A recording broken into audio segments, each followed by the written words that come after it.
What's up, everybody? Welcome back to another episode of Filling in the Gaps. I am the host, FloJo, and I think we got a pretty great show lined up for you guys today. So let me just welcome everybody who's just joining in. Shout out to everybody who's tuning in right now.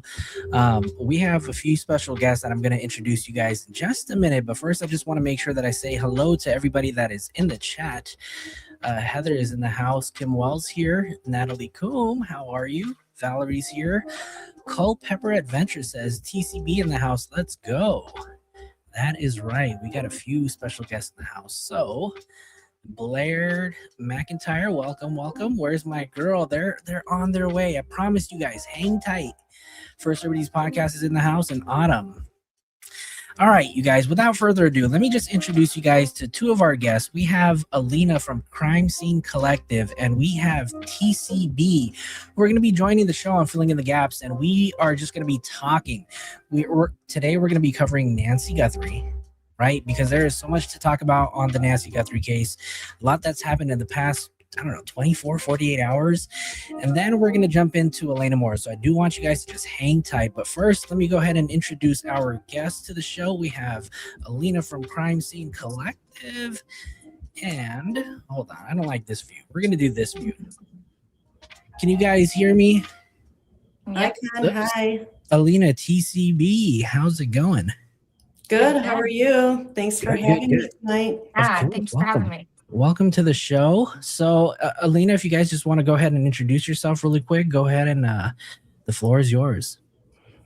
I'm Elena with Crime Scene Collective. I'm the co-founder. We're a victim advocacy foundation, and we're basically just out there to help families and victims and anybody that has a crime that occurs in their family or anything connected to them or something, that they need, and they need outreach. They don't want their story to lose traction, and we're the ones that would help them get their story pushed out there versus more like a mainstream media. This is more like social media.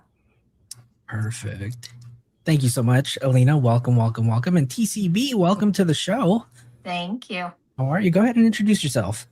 I'm True Crime Belieber on X, TikTok, and Facebook, but I basically have obsessed over true crime my entire life. Decided with the Nancy Guthrie case that I couldn't live any longer without knowing every update as soon as they came out.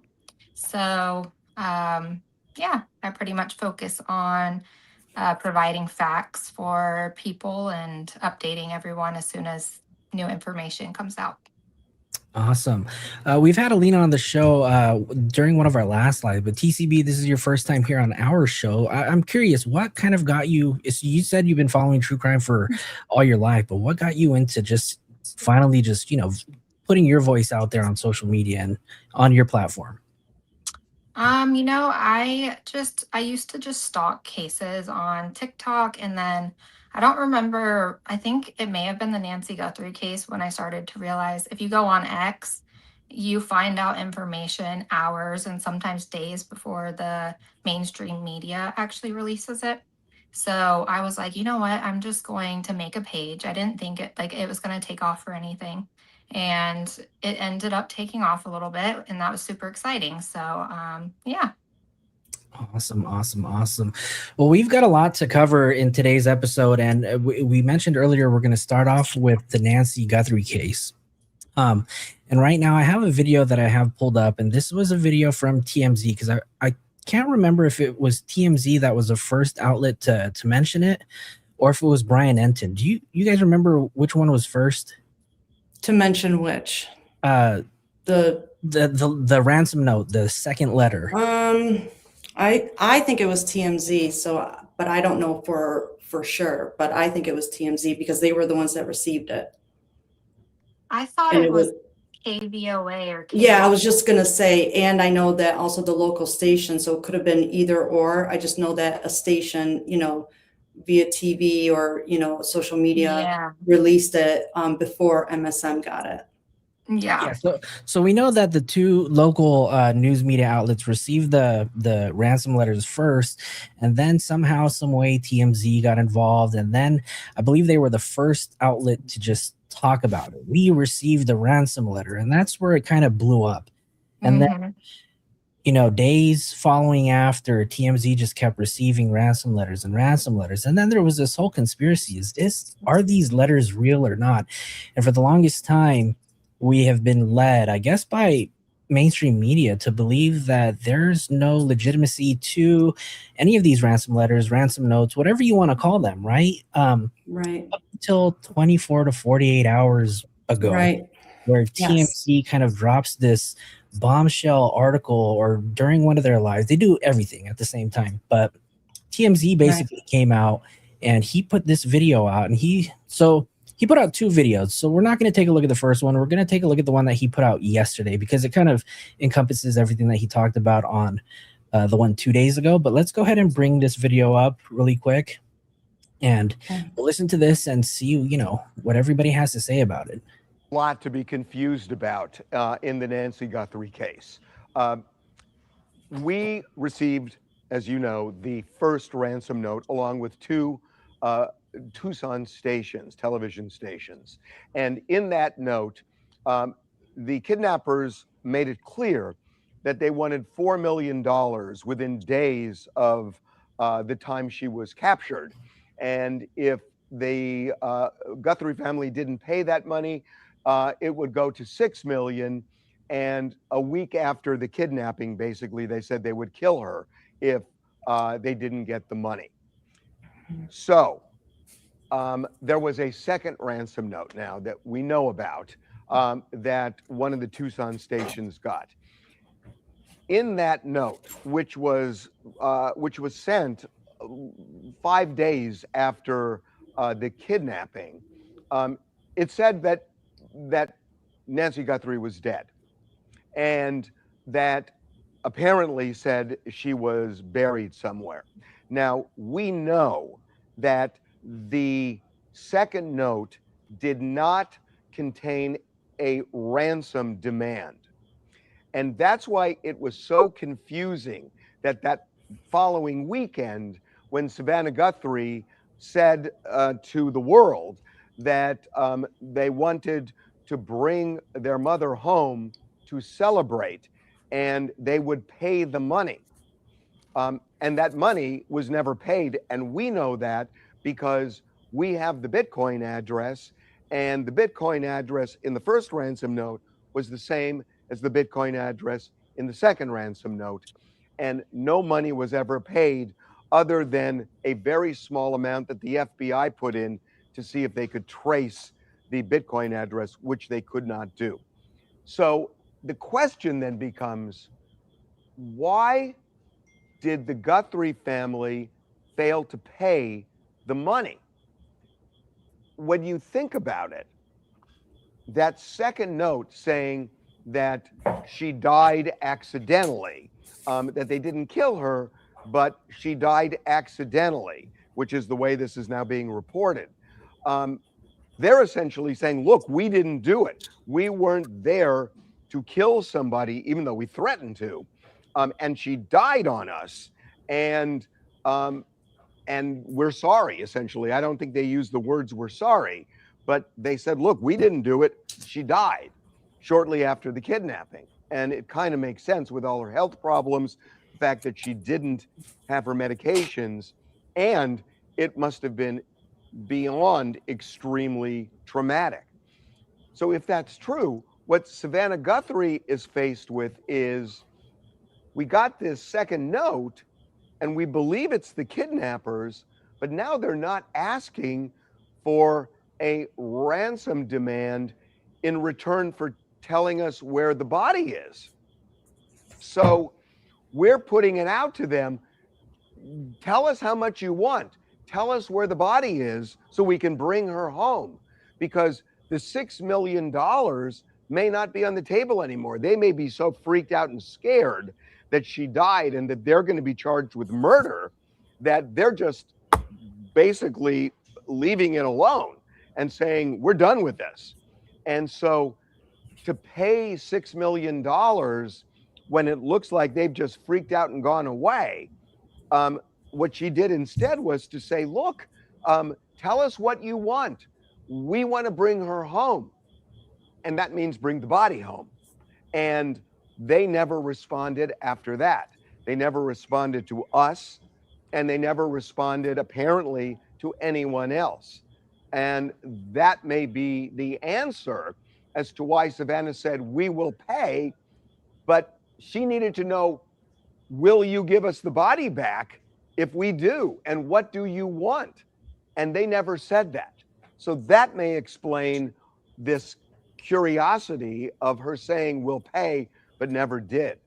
And just one other note, I have called the FBI twice again today, asking, please call, because we're trying to get some closure on this guy who was repeatedly emailing us, telling us he knew who the kidnappers were and he knew where Nancy Guthrie was buried.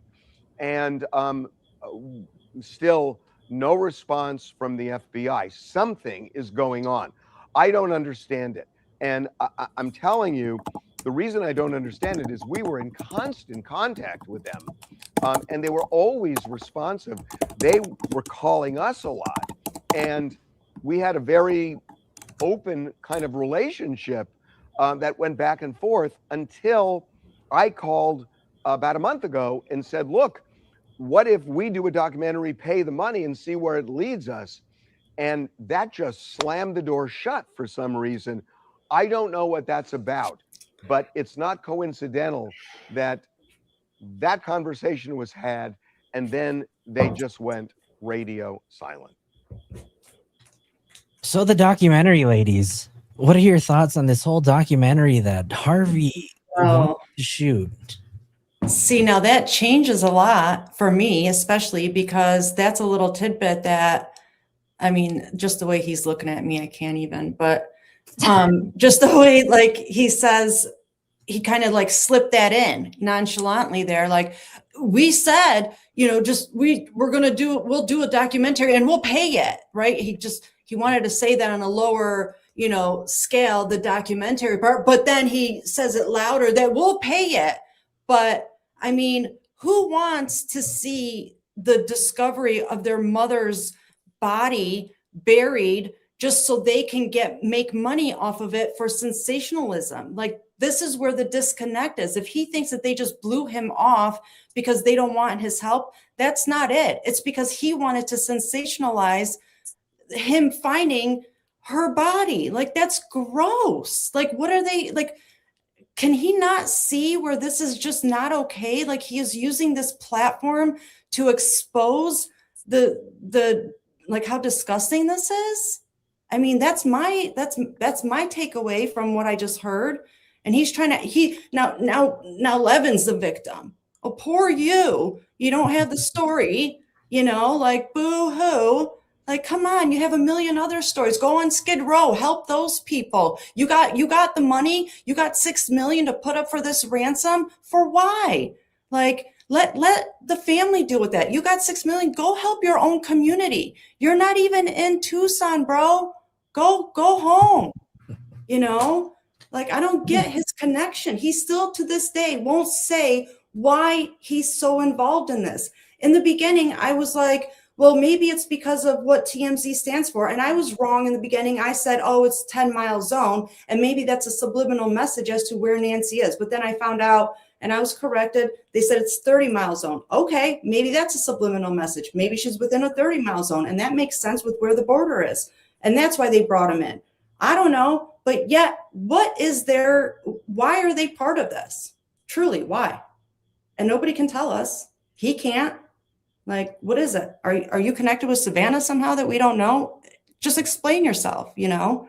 Right. So that's that. I mean, I can keep going. TCB? It's interesting that you said that, because I've watched that a few times and he did just kind of slip it in there, because I haven't even noticed the part about the documentary. See? I did immediately. He I wants. did not, and He now knows that he'll changes pay things. that $6 million because he knows his documentary is going to bring 12 million or 18 million. He's going to double down and triple down on that money, and then he's going to get to pay everybody off Yeah. of what? This mother and this grandmother that is still missing after how many months? What are we at? 144, 145 days now? Like, come on. It's They sad. need to bring themselves back, ground themselves. Like, what are you doing? Yeah, and I don't know if you saw, one of my friends is in here and she corrected me, and you were right. TMZ did get the letter. So it was Okay, yeah. TMZ. Yeah. So not only did Harvey kind of jump in the mix, right? As soon as TMZ kind of dropped this article, I feel like all multimedia outlets, started following suit, which kind of led me to ask the question: was law enforcement, or did law enforcement, FBI, give some sort of clearance or allowance for these, mainstream media outlets to start kind of discussing? Because we're 143 days out since Nancy has gone missing. What is it? 144 maybe. Yeah. One of I those. mean, Right? I count it from January 31st, so I think it's like 145, but 145. I don't know if today is considered 144 or 143, and then I just always add a day. So because that's the last day she was seen alive, right? So we don't technically know what the true, what transpired that final day. All we know is on February 1st, she's gone. But what happened after she was seen alive on January 31st, nobody knows. So I kind of use it in my own, just because I'm, That totally makes sense. But it wasn't until TMZ kind of came out and dropped that article that all the other mainstream media outlets decided to kind of chime in and say, well, this is what we heard, this is what we saw, this is what we know the ransom note or the ransom letter says, right? And we know that another news media outlet or reporter by the name of Brianna Whitney kind of followed suit and kind of explained, because Brianna Whitney was a reporter for, is it KVOA? She was a reporter in Phoenix, but she was a big reporter. Like, a lot of the factual information that's come out, especially in the beginning, came from her before anyone else broke the news. So, yeah. And I know that she came out because I don't know if she's any longer with the local news media team that's out there. I think she has her own crime show. She's a co-host on another podcast. Yeah, she works for Crime Junkie now. For Crime Junkies. So she actually came out and she kind of gave everybody a little bit of exclusive details about what the media is reporting. And in fact, I think she was one of those that was actually there to either see the ransom note or receive it. So let's go ahead and take a look at Brianna Whitney's video, because she clarified for some of us what exactly that video said. Hi guys, you are probably seeing some reports. Okay, and I'm going to boost this up as much as I can, but I know I heard before that this video's volume is really low, so bear with us, you guys. 1 minute and 33 seconds.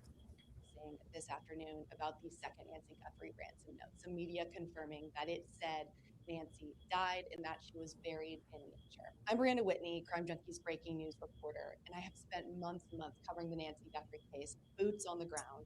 And in my former role, before I came to Crime Junkie, I was made aware of what these ransom notes said as I was reporting on the case. I've seen them with my own eyes, so I want to actually provide more context as to what that second note said. The way that this note was written, it's written as we, like we didn't know this, as if it was some sort of team or whoever was involved in this. It said, we did not fully grasp the seriousness of her physical condition. It went on to say that they never intended to hurt her during all of this. They continued and said she perished shortly after she was taken.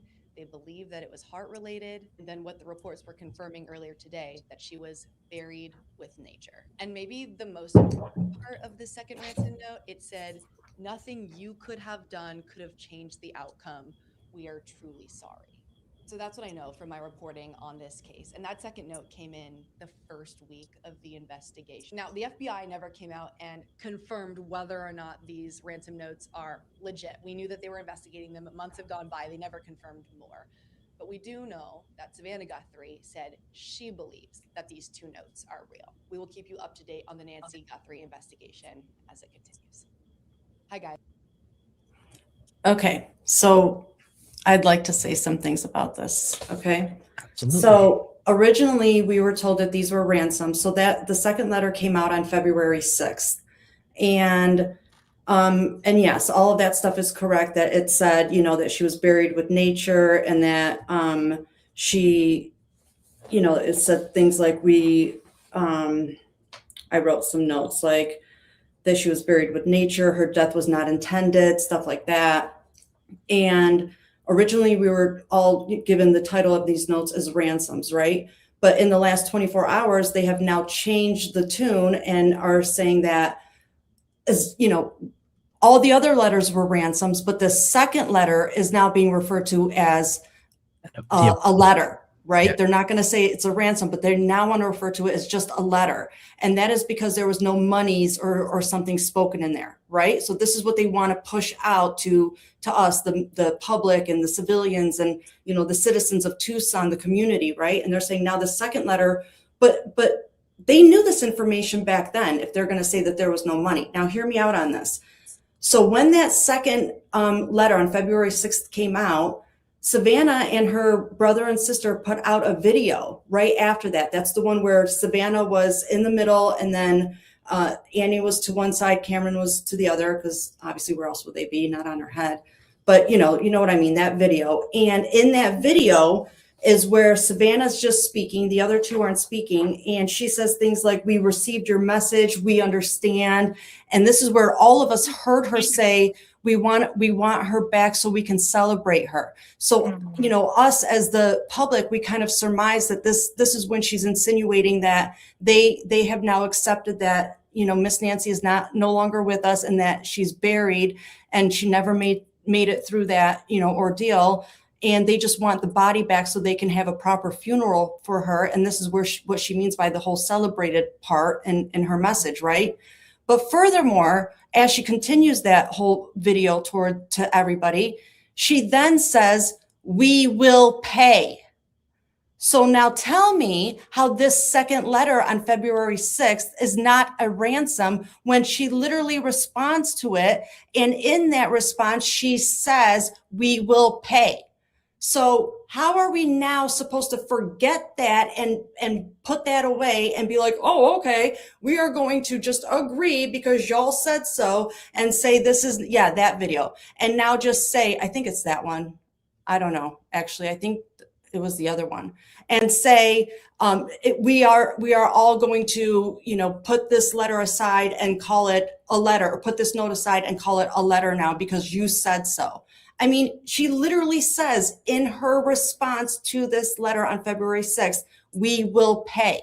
So is she responding to letter number 1? Is she responding to a letter we don't know about?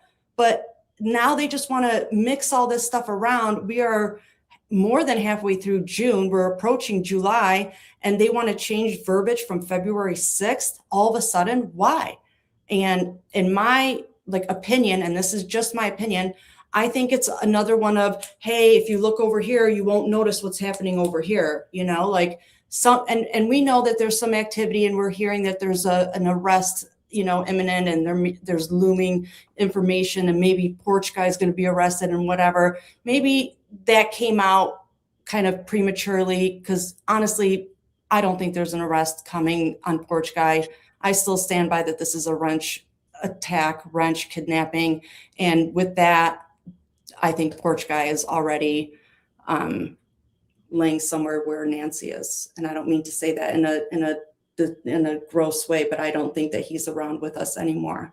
And that's just the description and the definition of wrench attacks. So I don't know. TCB? So I always took the second, I think, because I do remember in the beginning, people were like, this isn't actually a ransom note, because I'm pretty sure Brian Enton did an episode on it actually and said it wasn't technically a ransom note. They were just saying that they would pay for the body without actually saying for the body. They were saying, "We will pay, we'll give you whatever you want. Just tell us where the body is." Let me just play this video really quick because I'm not sure if this is the one. Hold on. Yeah, it is. And we understand. Hold on. Oh yeah, it is, because she says we understand. There you go. We received your message and we understand. Mm-hmm. We beg you now to return our mother to us so that we can celebrate with her. Mm-hmm. This is the only way we will have peace. This is very valuable to us and we will pay. So after watching that video, I remember, because this was 6 days after she went missing, and I remember hearing this video for the first time, and I was thinking to myself, the tone of this, and I just remember the internet just blowing up like, holy crap, the tone is bad. Oh right? yeah, to me they sounded completely defeated. Like the air was just sucked out of them. Like they just sound like defeated. Like you can tell they know the end of the road has come, and it's sad. Like I felt it through their words, through their just aura. I just remember hearing this, and I just remember thinking, oh shit, she's dead. There's no coming back from this. And obviously, because of how huge this story is, especially in the public eye and on every social media platform, we can't help but just hope and pray that she's still alive. And I remember this was when the shift from a lot of content creators went from where's Nancy to, like bring her home, give her body back. Right. And I just remember feeling just kind of down because February is my birthday month. And I just remember like, this is going to be a sad fucking month. Yeah.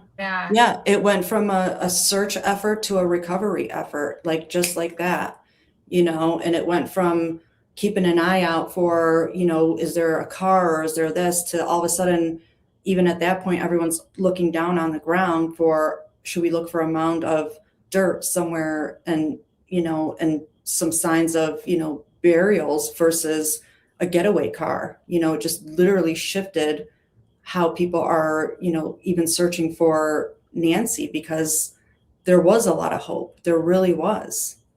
Yeah. And what are your thoughts on that note itself? Just with some of the things that were mentioned in that note. Well, honestly, we gotta, of course, us as true crimers, we have to reserve a portion of, what we do for the hope aspect, and for the searching for, a positive outcome. But because of what we do, and we see the rawness of this, and the defeat of it, we're always prepared for the negative results as well. And I don't even remember where I was going with this. What was the question again? Your thoughts on the stuff that was listed. I know. Okay. Brianna So said. because of that, we prepare ourselves, right, on which aspect or like which direction this will go in. And given, her age and her state of health and all that, and then the facts of the case, and that is there was blood, right? And they did confirm that this blood was partially hers, right? And we know that there was some disarray in the house, right? So that means that there was a struggle. We know that she didn't have her what are they called? Ear, like for a person that needs to hear stuff. I'm the nurse. Hearing aids, yes. There you We go. know she didn't have that, right? So she was. It was like a surprise attack, right? So like all of these, added information, and then to know that her pacemaker had a spike, that to me, because I did talk to somebody that had a cardiologist, source, we confirmed that, this cardiologist let us know that spike just is not, it's not a good sign. That spike just tells us immediately that something very bad happened. And so Oh, right then that's and there, we interesting. kind of knew that this wasn't going to end well, because as soon as 24 hours passed, like, what happened? Where is she? You know, we know that she's in no medical facility. She's not in a hospital. We know she missed her that night's medicine already, so she's already lacking what she needs, and she's frail. She doesn't have her medication. She doesn't have any contact. She doesn't have her phone. She doesn't have her watch. She doesn't have her hearing aids. Nothing. So Natalie just made a comment. It said, but there was never clear communication between Nanos and the family, so lots had false hope. Not to mention that an apology may change the profile of the perps. And I want to kind of highlight that comment, because that's kind of where I was kind of heading with this, because as I said earlier, we're 142, 43, 144 days into, you know, where is Nancy? And here they are. Here the family is on day 6. And obviously, you know, we're just public. We're just the content creators. We're just the concerned citizens who just want to know, oh my God, where is Nancy? Right. But we've, you know, like many other people on the internet and on social media, have been keeping her name alive and have been constantly talking about her story, when there's a potential that the family kind of knew all along that she may have already been dead. What are your thoughts on that? I mean, for me, I think that we all could have, like, kind of surmised that that was the information that was given to us in that second letter, when they, I mean, before we're given that one key word, just in the last 24 hours, the word buried. I mean, they said other leading words to us previously on what that second letter contained, right? I don't remember what they are right now, but then Savannah's response saying, let us celebrate her. We knew that Savannah was responding in a way to let them have her body back so they can bury and have a proper funeral, right? We knew, like, a lot of us knew that that's what she was referring to when she said, let us celebrate her.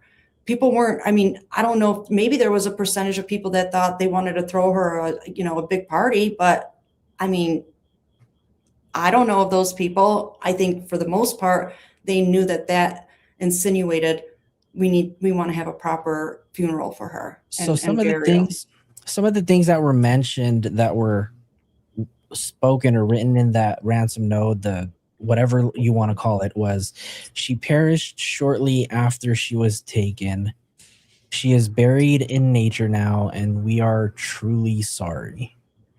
Ooh, so that's the other thing. So that's a conflicting information, because I haven't heard from anybody that there was an apology, nowhere.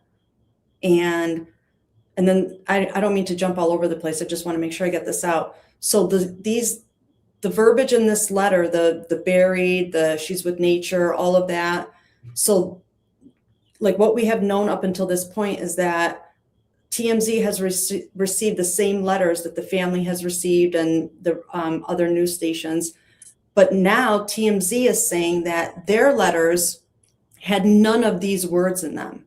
So that tells us, if this is true, that TMZ's letters were different, and they got different letters.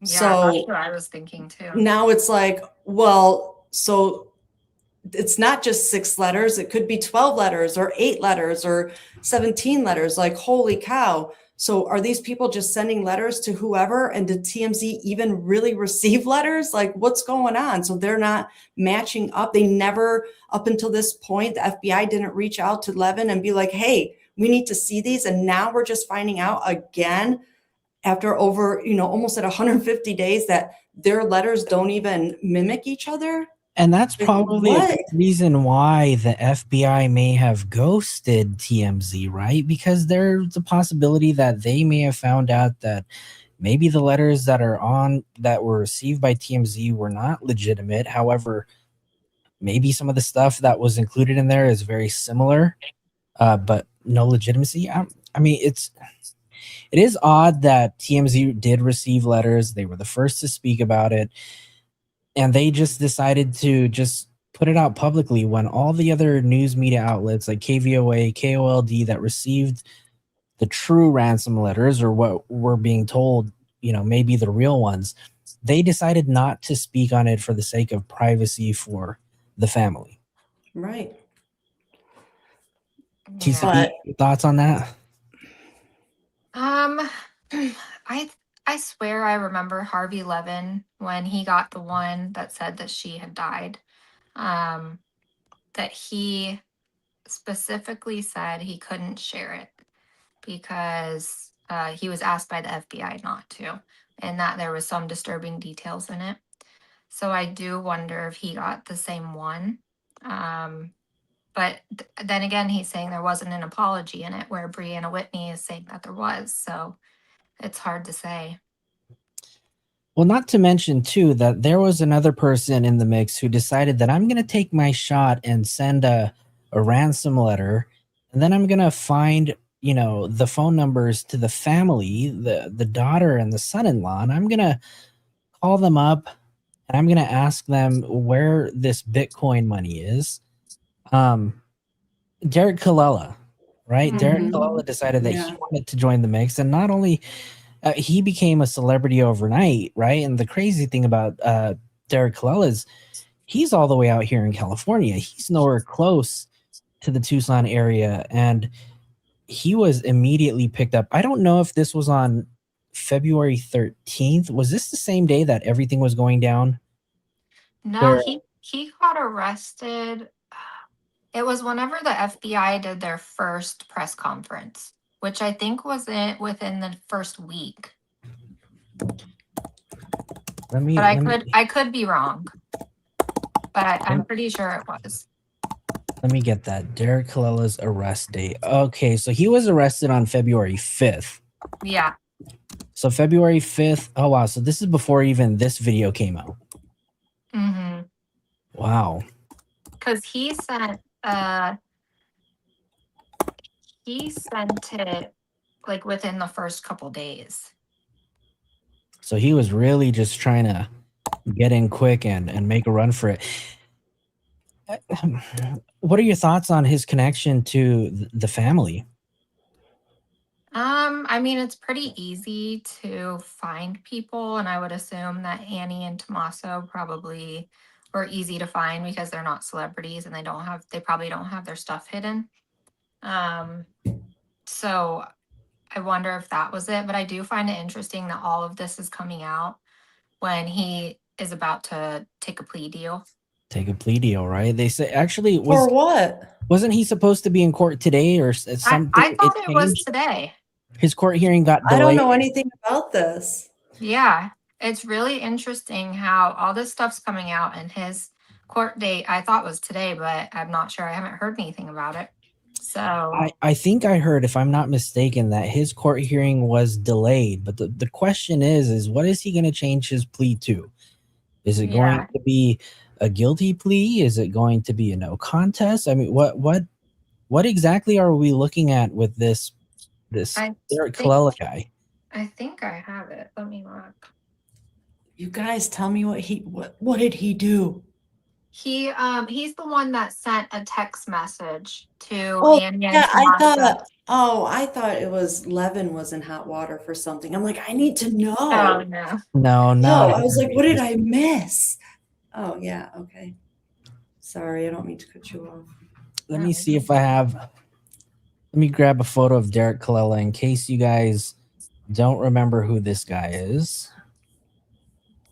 Let me see. Gold Digger said yes, court today, and pushed out to July 2nd. July 2nd is a busy court date. Oh, yeah. July 2nd. So this right here is Derek Colella. He was the person from California who decided to put in that fake ransom. He made an attempt to send a ransom note and then proceeded to call the family. We got a few photos of him. This gentleman right over here. And I remember when this guy's name came up, but nobody could confirm. And then a few hours later, ding, ding, ding, this is our guy. This is the person who sent the ransom notes and called the family all the way from California. If I'm not, was it Torrance, California that he was in? Oh, yeah, sounds familiar. I think you're right. Yeah. Let me see.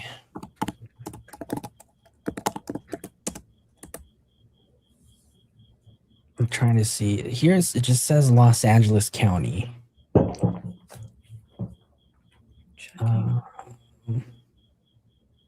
Anybody in the chat knows where he was? I want to say Torrance. I could be wrong though. Burloak said the call Says came from Torrance. inside the house. On my search, it says Torrance. Torrance, California. Yeah. All Sounds I'm about right. seeing It says is Hawthorne, California, but Torrance County. Is that? Does he have any past arrests? That's a great question. Does he have a history? all I'm seeing is please take notice that defendant Derek Colella will enter a change of plea in the above caption matter on Thursday, July 2nd, 2026. But what was the original plea? I think he pled not guilty. Oh, okay. That would make sense. Rest of.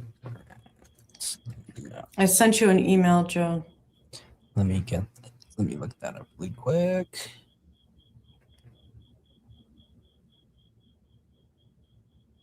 Hold on, let me see. This is a real. He made a 9-second phone call to a family member. I don't know if that's where he just kind of called, waited for them to answer, and This said, is from the attorney's office. The report I sent you. He either called or texted and said, hey, did you get the message? Or did you get the ransom? It was something like that. Gold Digger says he lives in Hawthorne, California. First Liberties podcast says, yes, he had a huge history of fraud. Yikes. On that link I sent you has his case number and everything. Hold on. It's from the government site. Oh, here it is. Let's go ahead and pull that up really quick. All right, you guys can see this. Let me just make this a little bit larger. So it says Tucson, Arizona, a California man charged with transmitting a demand for ransom made an initial appearance today in federal court in Tucson, announced U.S. Attorney Timothy Corshane. Derek Colella, 42, of Hawthorne, California, is charged with transmitting a demand for ransom in interstate commerce and without disclosing his identity, utilizing a telecommunications device with intent to abuse, threaten, or harass a person. According to the criminal complaint, Colella is alleged to have sent the demands via 2 text messages to a missing person's family on February 4th, 2026. He's also alleged to have made a 9-second phone call to family members. Through the course of investigation, it was found that Colella was acting as an imposter, trying to take advantage of the ongoing situation. The U.S. Attorney's Office and FBI will continue to hold this defendant accountable and any other individuals who seek to interfere with the federal investigations or profit from the victim's family's grief. Wow. So yeah, he was in court today, and he's expected to change his plea. Goal said it was postponed to when? July 2nd. July 2nd. Wow. Mm-hmm. Postponed to July 2nd. Yeah. But it doesn't say why, like if he asked for a continuum or what. Now, Alina, you were out there in Tucson. You spent a little bit of time out there. And you actually went to Nancy's home. Tell us a little bit about that. How was that?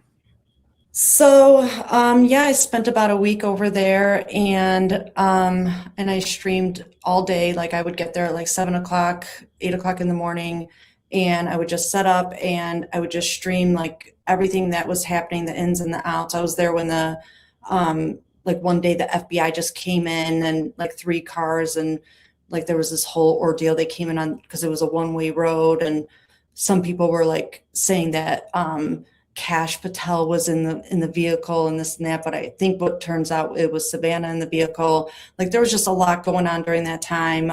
It's like during the week where they put up those no trespassing signs. Up until that point, like we were able to walk up the driveway, pretty much right up until the front stoop there where the steps were. My biggest takeaway from that, and I have recordings of that, I could send it to you and you could show it.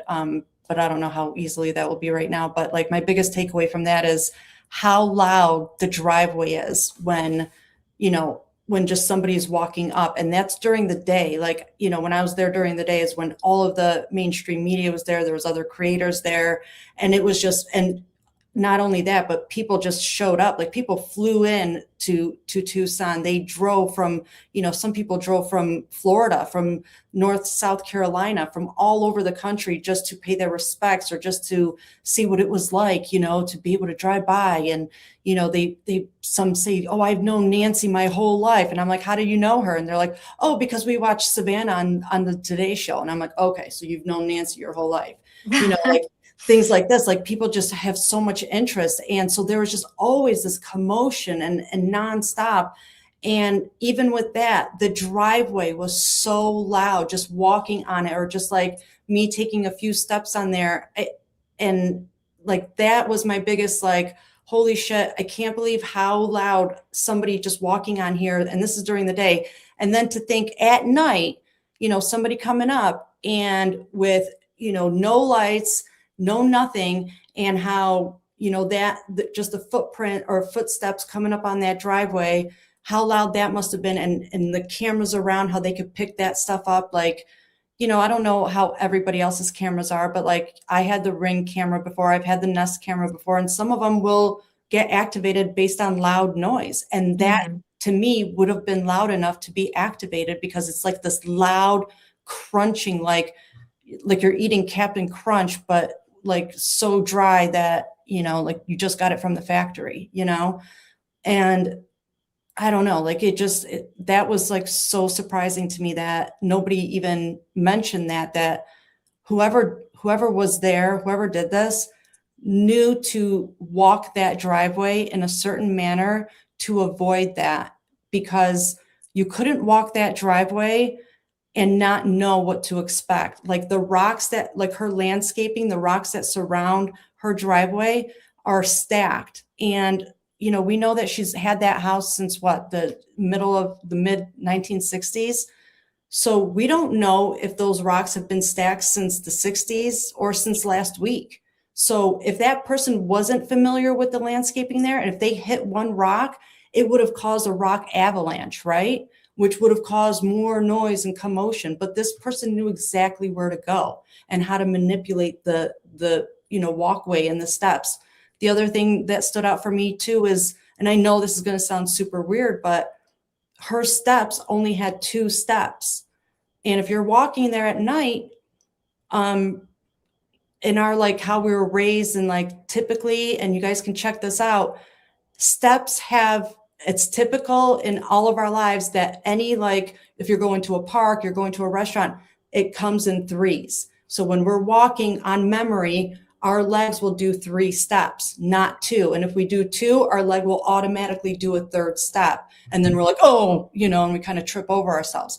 Well, these steps only had 2. So this person had to have known that too. And to me, that stands out. Like, this isn't a normal setup.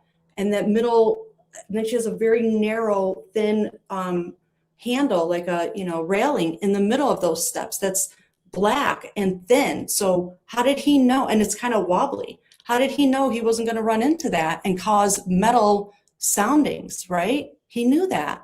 He knew everything about that area. He knew everything about her house and where to go. And, even when he turned to grab the brush, he knew that it was to one side or the other, because he accidentally turned that way and started to bend down. Then he's like, oh shit, it's actually on this side and bent down.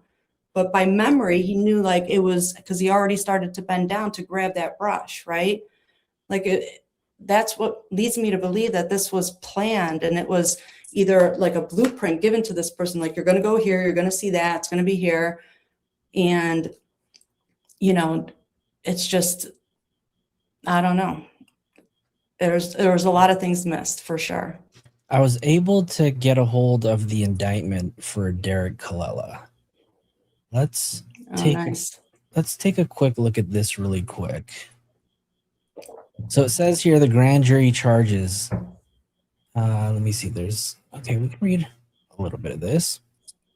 It says NG is an 84-year-old woman with mobility issues that likely preclude her from walking long distances unassisted. So we all know that from reports from the family, basically saying that, you know, she had mobility issues. She could barely even walk. What we were told is she could barely walk to the mailbox, right? Right. Nancy was last seen inside her residence in Tucson, Arizona on January 31st. The next day, on the morning of February 1st, 2026, a friend of NG contacted NG's family and notified them that NG had not attended church that morning. At approximately noon on February 1st, 2026, Nancy Guthrie's family entered her residence and searched for NG. When they could not locate NG, they called the Pima County Sheriff's Department. NG's personal items such as her wallet, car, cell phone, hearing aid, and medications were at her residence. NG's blood was found on the outside of her residence near the front door. And then on February 2nd, KOLD, a CBS affiliate in Tucson, Arizona, received a ransom demand from an unknown source via their online tip portal. The demand listed a Bitcoin wallet address to receive the ransom payment. And then on February 4th, 2026, NG's family published a video asking NG's kidnappers to contact them about their mother. AG and TC are the daughter and son-in-law of Nancy Guthrie. Both separately received a text message from the defendant, Derek Anthony Colella, using the phone number ending in 0552 and stating, "Did you get the Bitcoin? We're waiting on our end for the transaction." The 0552 number was associated with a voice over internet protocol, so VoIP, text and call application that allows users to obtain another phone number for their mobile device separate from the number assigned to them by their wireless carrier. The 0552 number was registered to the following email address. Okay. Please do not send this guy any emails, you guys. Anybody out there. Defendant transmitted the text messages from California to AG and TC, who were both in Arizona at the time. It says, on or about February 4th, 2026, defendant Derek Colella in interstate or foreign communications made a telephone call and utilized the telecommunications device, whether or not conversation or communication ensued, without disclosing his identity and with intent to abuse, threaten, or harass any specific person. That is, defendant Colella texted AG from the phone number ending in 0552, stating, "Did you get the Bitcoin? We're waiting on our end for the transaction." On February 4th, defendant Derek Anthony Colella in interstate or foreign communications made a telephone call and utilized the telecommunications device, whether or not... Okay, I feel like we just read this.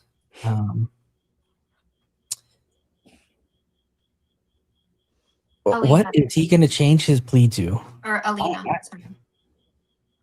What's that? Anybody thoughts? How do you guys feel about this? I don't know what he could possibly change other than to guilty, and he's going to take a lesser sentence because something that his lawyer told him, like, is advising him to do, because it, like, the evidence stacks up against him, right? Like, if they have all this to prove that he did this, they have the digital, evidence to show it's his number, it came from his, like, IP, all of that. Like, really, he's going to continue this whole, like, game that, oh, it wasn't me. Like, sure, at some point he's going to have to be like, yeah, okay, and accept maybe a lesser sentence if he pleads out, it's the least he can do, versus fighting it and acting like he has nothing to do with it. And how you mentioned earlier, somebody in your chat mentioned that perhaps he has other, like, he has a rap sheet. So, we don't know that unless, I don't know if that's been shown yet or not, but if he has a rap sheet, then yeah, I mean, he's got to do what's in the best interest of himself at this point. Like, he's busted, right? Like, he got caught with a stick in his hand. Yeah. So hold on. I have another one here that says, please take notice that defendant Derek Anthony Colello will enter a change of plea in the above captioned matter on Thursday, July 2nd at 10:20 a.m. before Magistrate Judge Jacqueline at United States District, blah, blah, blah. Okay, so that was just the notice that there's going to be a change of plea.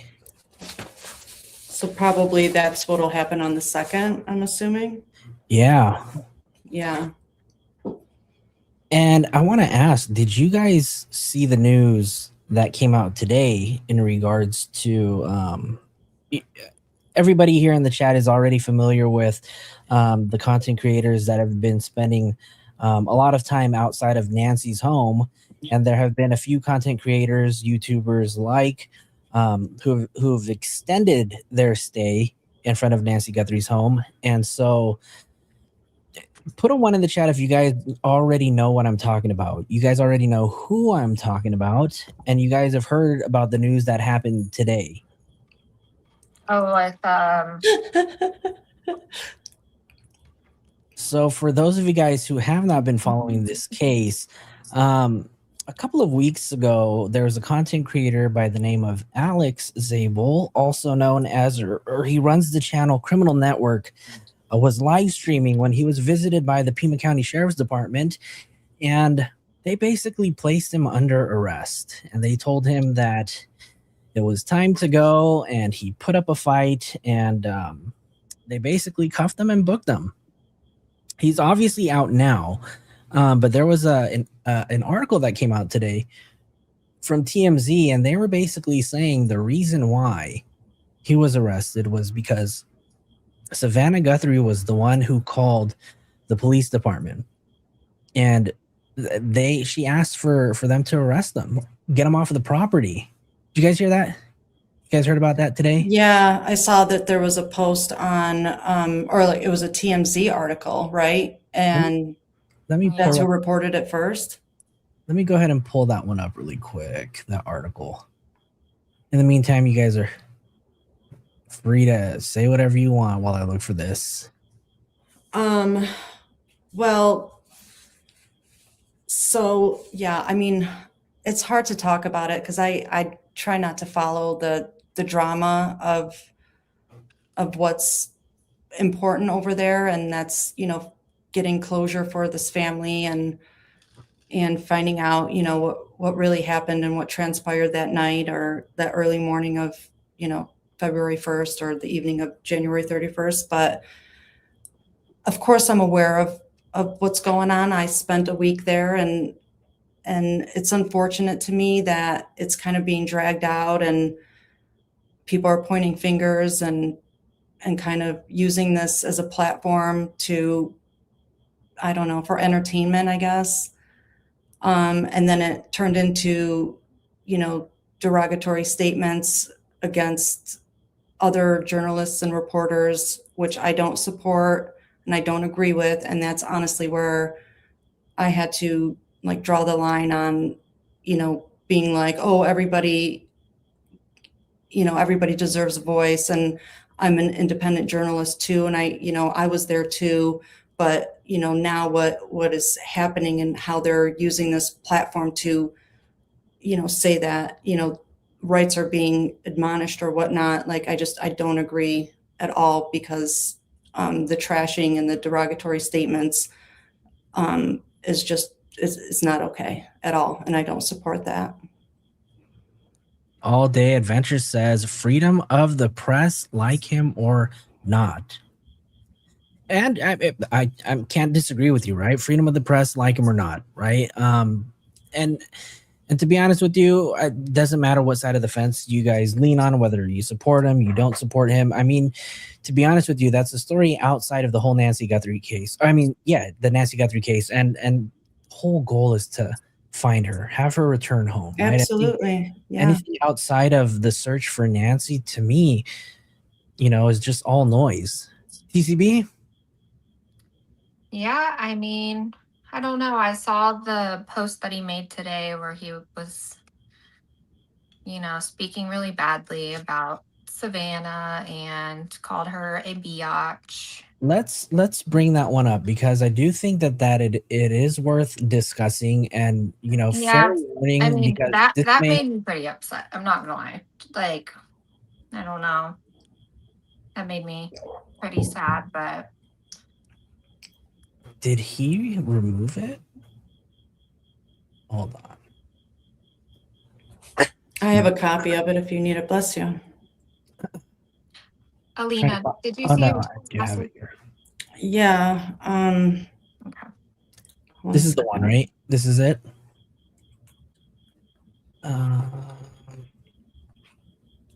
Okay, well, let me read this, because Criminal Network put this out earlier today. This was about 8 hours ago. Nancy Guthrie, Pima County Sheriff's Department. He tagged everybody. The invasion of so-called journalists who have been taking advantage of someone else's tragedy to increase their social media followers and potentially benefit financially. Detective M. Perez. So Detective Perez seems to be writing more from her feelings than from the law. Is she upset about how I make my money? Is she upset that independent journalists and content creators are covering a story that the public wants answers to? So-called journalist. Is this a police incident report or a commentary on my personal life? Law enforcement reports are supposed to document facts, evidence, and observations, not personal opinions about someone's profession, platform, audience, or income. Pima County is in deep trouble, folks. And in closing, a gray undercover Ford Explorer has been cruising through my apartment complex. And I waved. Was I not sharing this the whole time? Or hold on one second. Sharing what? It was supposed to be sharing his tweet. No. Here it is. Where is the one that where he had some nice words for Savannah? Did he just remove it? I'm looking forward to see if I can send it to you. Hold on. Yeah, you have that one. Savannah. Let me go ahead and play this really quick, because Zach Peter put out a video today, and then he reposted, and I thought he had some commentary for that tweet, but I could be wrong. Guthrie wants you to leave her mother's house alone. So apparently she's been complaining to authorities about YouTubers that have been outside of Nancy Guthrie's home trying to investigate her disappearance. And so now there's an incident report that started to surface online involving this YouTuber, Alex Zabel. And I guess Alex has a YouTube channel called Criminal Networks at the end of it. And so this incident report has started to go around where it shows that Savannah is contacting local authorities claiming that his mere presence alone is upsetting to her. And she's extremely upset that he's continued to live stream from outside of her mother's home. Now, this has a lot of people torn, because they're like, well, at what point do YouTubers kind of abandon the case and move on? But also at the same time, Savannah's saying that she's worried for her safety and her family's safety because of these YouTubers and these vloggers that have been outside of her mother's home. But to my understanding, Annie, Tommaso, Savannah, none of them are at or living at Nancy Guthrie's home. So I don't know how this would be a threat to her safety when she's taping the Today Show over in New York. And as far as we know, Annie and Tommaso have basically been in hiding, and nobody's seen them in months now. So I don't know how this is a legitimate safety threat for them. I understand how maybe it could be an annoyance. Sheriff's County deputies have gone to the scene, and I guess this man has been detained amongst other YouTubers. But for whatever reason, Savannah is not happy that YouTubers are still out talking about her mother's case and covering it live from Pima County, Arizona. So I don't know. What do you think? Is this, I kind of feel, I get the point of like, yes, I guess it is annoying, that people are still outside the home, but also we have no answers. We don't know what's going on. And these are some of the only people that are keeping this case alive. So wouldn't you kind of be at least somewhat grateful? I mean, I guess you could feel like maybe they're exploiting the story. I don't know. I feel like it's so strange that we still have no answers, and Savannah seems more upset about YouTubers than she seems to be upset with the Pima County Sheriff's Department, because she's sending the Pima County Sheriff's Department after the YouTubers to arrest them. I don't get it. I genuinely, everything about this case just is so bizarre to me, and I don't understand how this is what we're outraged at, rather than the lack of information or the lack of suspect, the lack of arrests. I mean, I guess we're making arrests. They're just not towards anybody that actually took Nancy Guthrie. I don't know. Drop a comment below. Let me know your thoughts. Savannah Guthrie anybody that actually. How do you guys feel about that? Yeah, I mean, go ahead, TCB.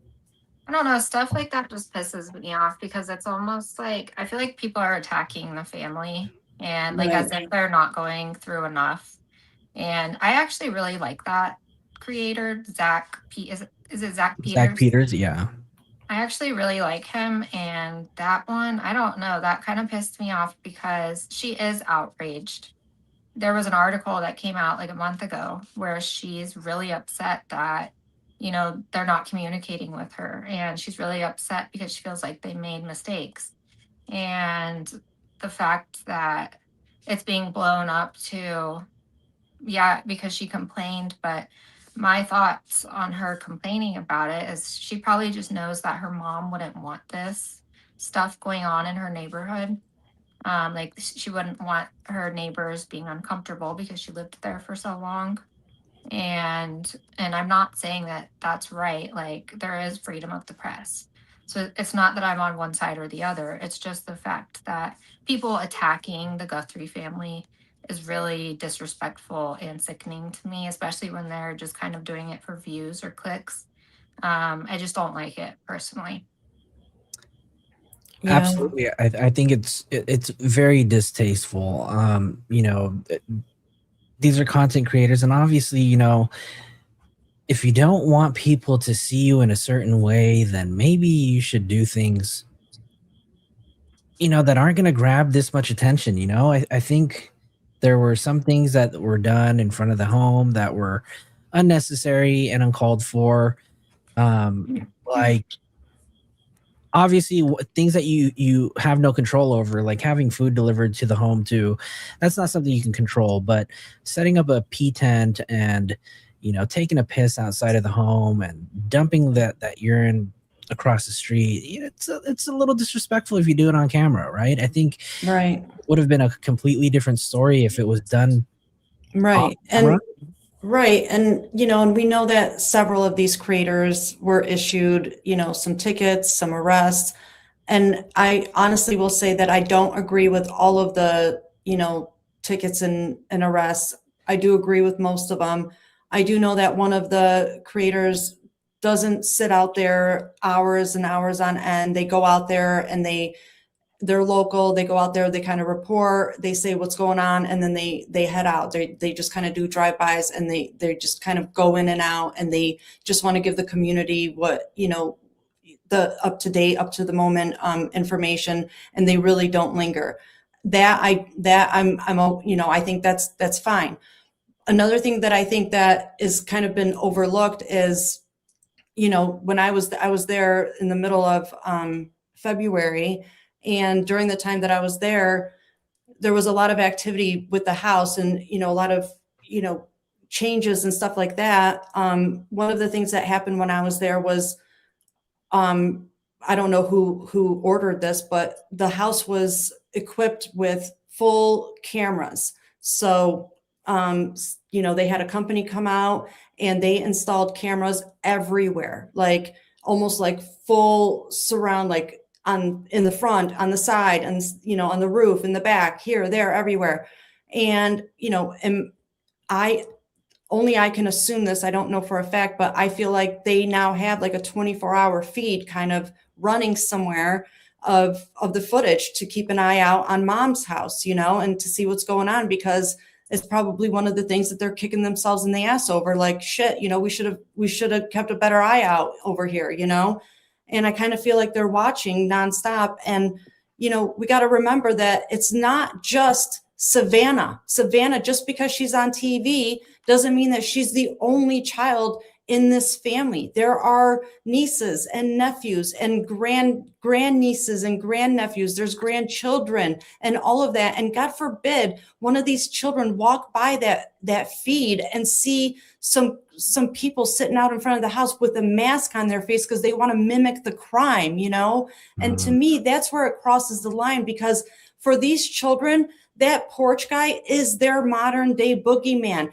And it's going to be perhaps for the rest of their lives. That's who they fear.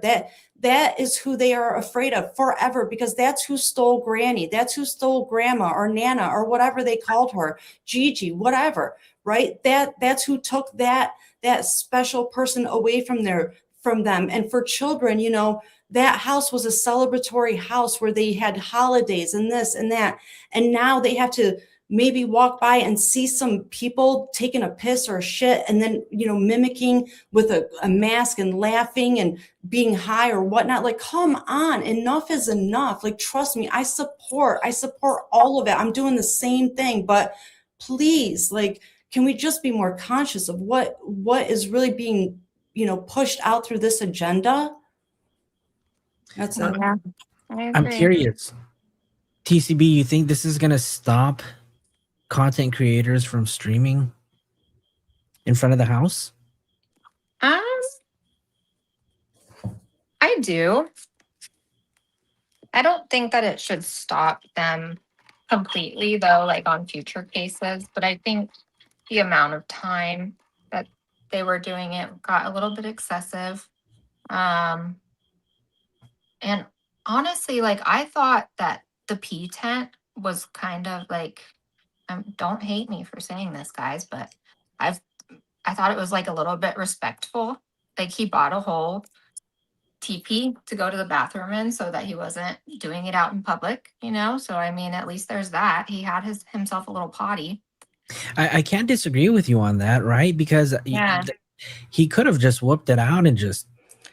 I'm going to disagree, because here's another thought. How about you just stay home and use your own toilet at home? You know, because like, nobody needs to know how many times I got to take a piss during the day while I'm covering a case that I'm trying to, you know, show my followers and supporters that I truly care about. But, oh, hold on a minute, I got to go take a shit. Like, does that not all of a sudden just kind of, you know, take away some of my, like, you know, how much I care? Because now you're going to be like, oh, wow, that's kind of weird. I can't believe she just did that. You know, like, I just like took myself down a few notches, but then I'm going to do that all day long and you're going to know my whole schedule. Like, come on, like, there's got to be a line. And sure, they want to push the whole, you know, oh, we're showing you what mainstream media doesn't show you. But what is that? Like, sure, mainstream media doesn't show us everything, but we also don't need to see, mainstream media doesn't need to show us when we have to use the restroom. And there's a reason for that, right? Like, we don't need to see that. And they're, you know, they're making money off of taking a piss. Like, come on. I don't know. It's just these people pay so much money to live in that neighborhood. They work their whole lives and, you know, work themselves to that point of retirement. They establish that, and they pick that neighborhood out for that, you know, that discretion, having that, you know, that feeling of safety, and not for this, you know. It's already been kind of shafted with what happened with Nancy. They just want a sense of security, and they're waiting for it. And I don't think this is the way to get it. I think they could be more respectful with what they're doing. Honestly, there's other ways to do it. There absolutely is. And before we go ahead and switch off topics, the last thing I want to do is just read one of the last tweets that Alex put out. And I just want to hear your feedback in the comments, what you guys think. It says, Nancy Guthrie, he tags Savannah Guthrie. Thanks a lot, Savannah.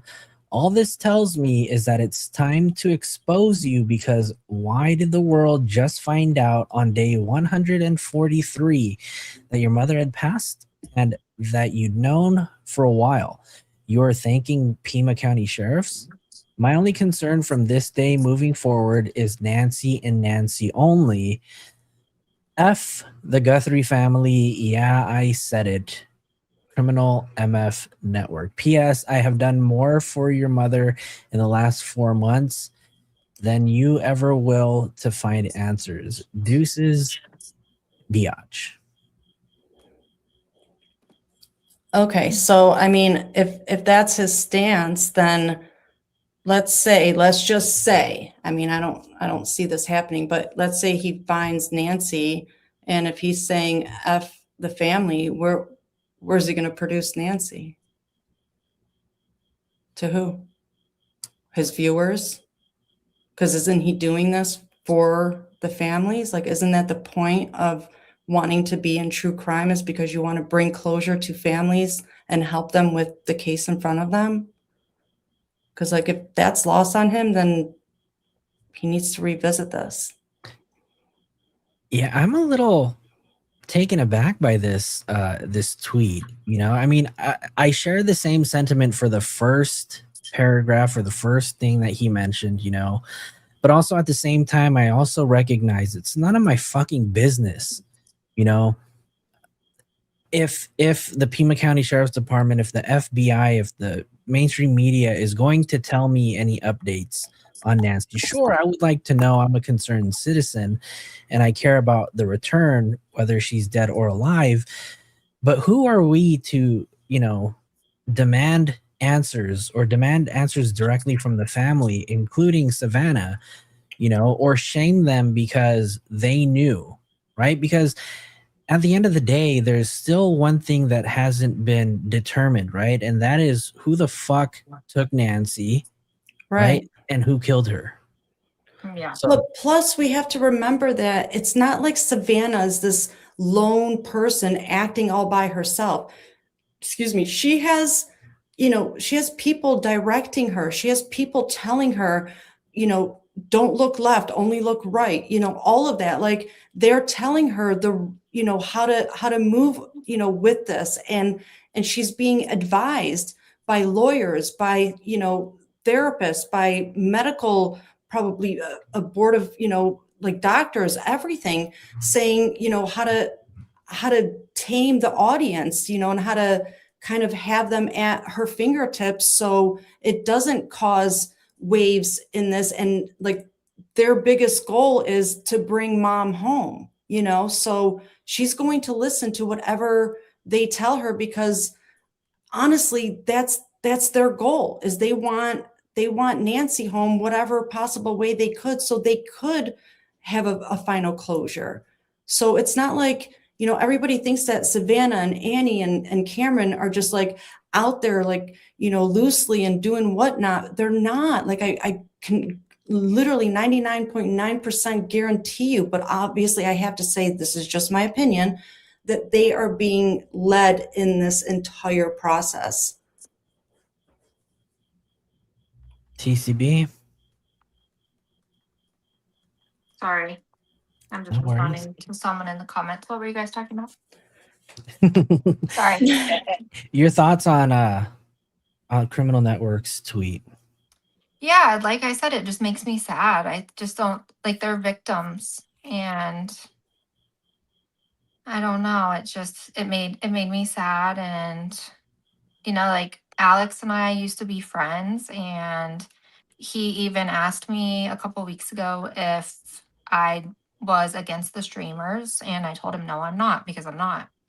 And I told him the only time I was against it was when they were outside with the masks on, replaying it, and that it made me really upset, because if that was my mom that was missing, I would be really sad.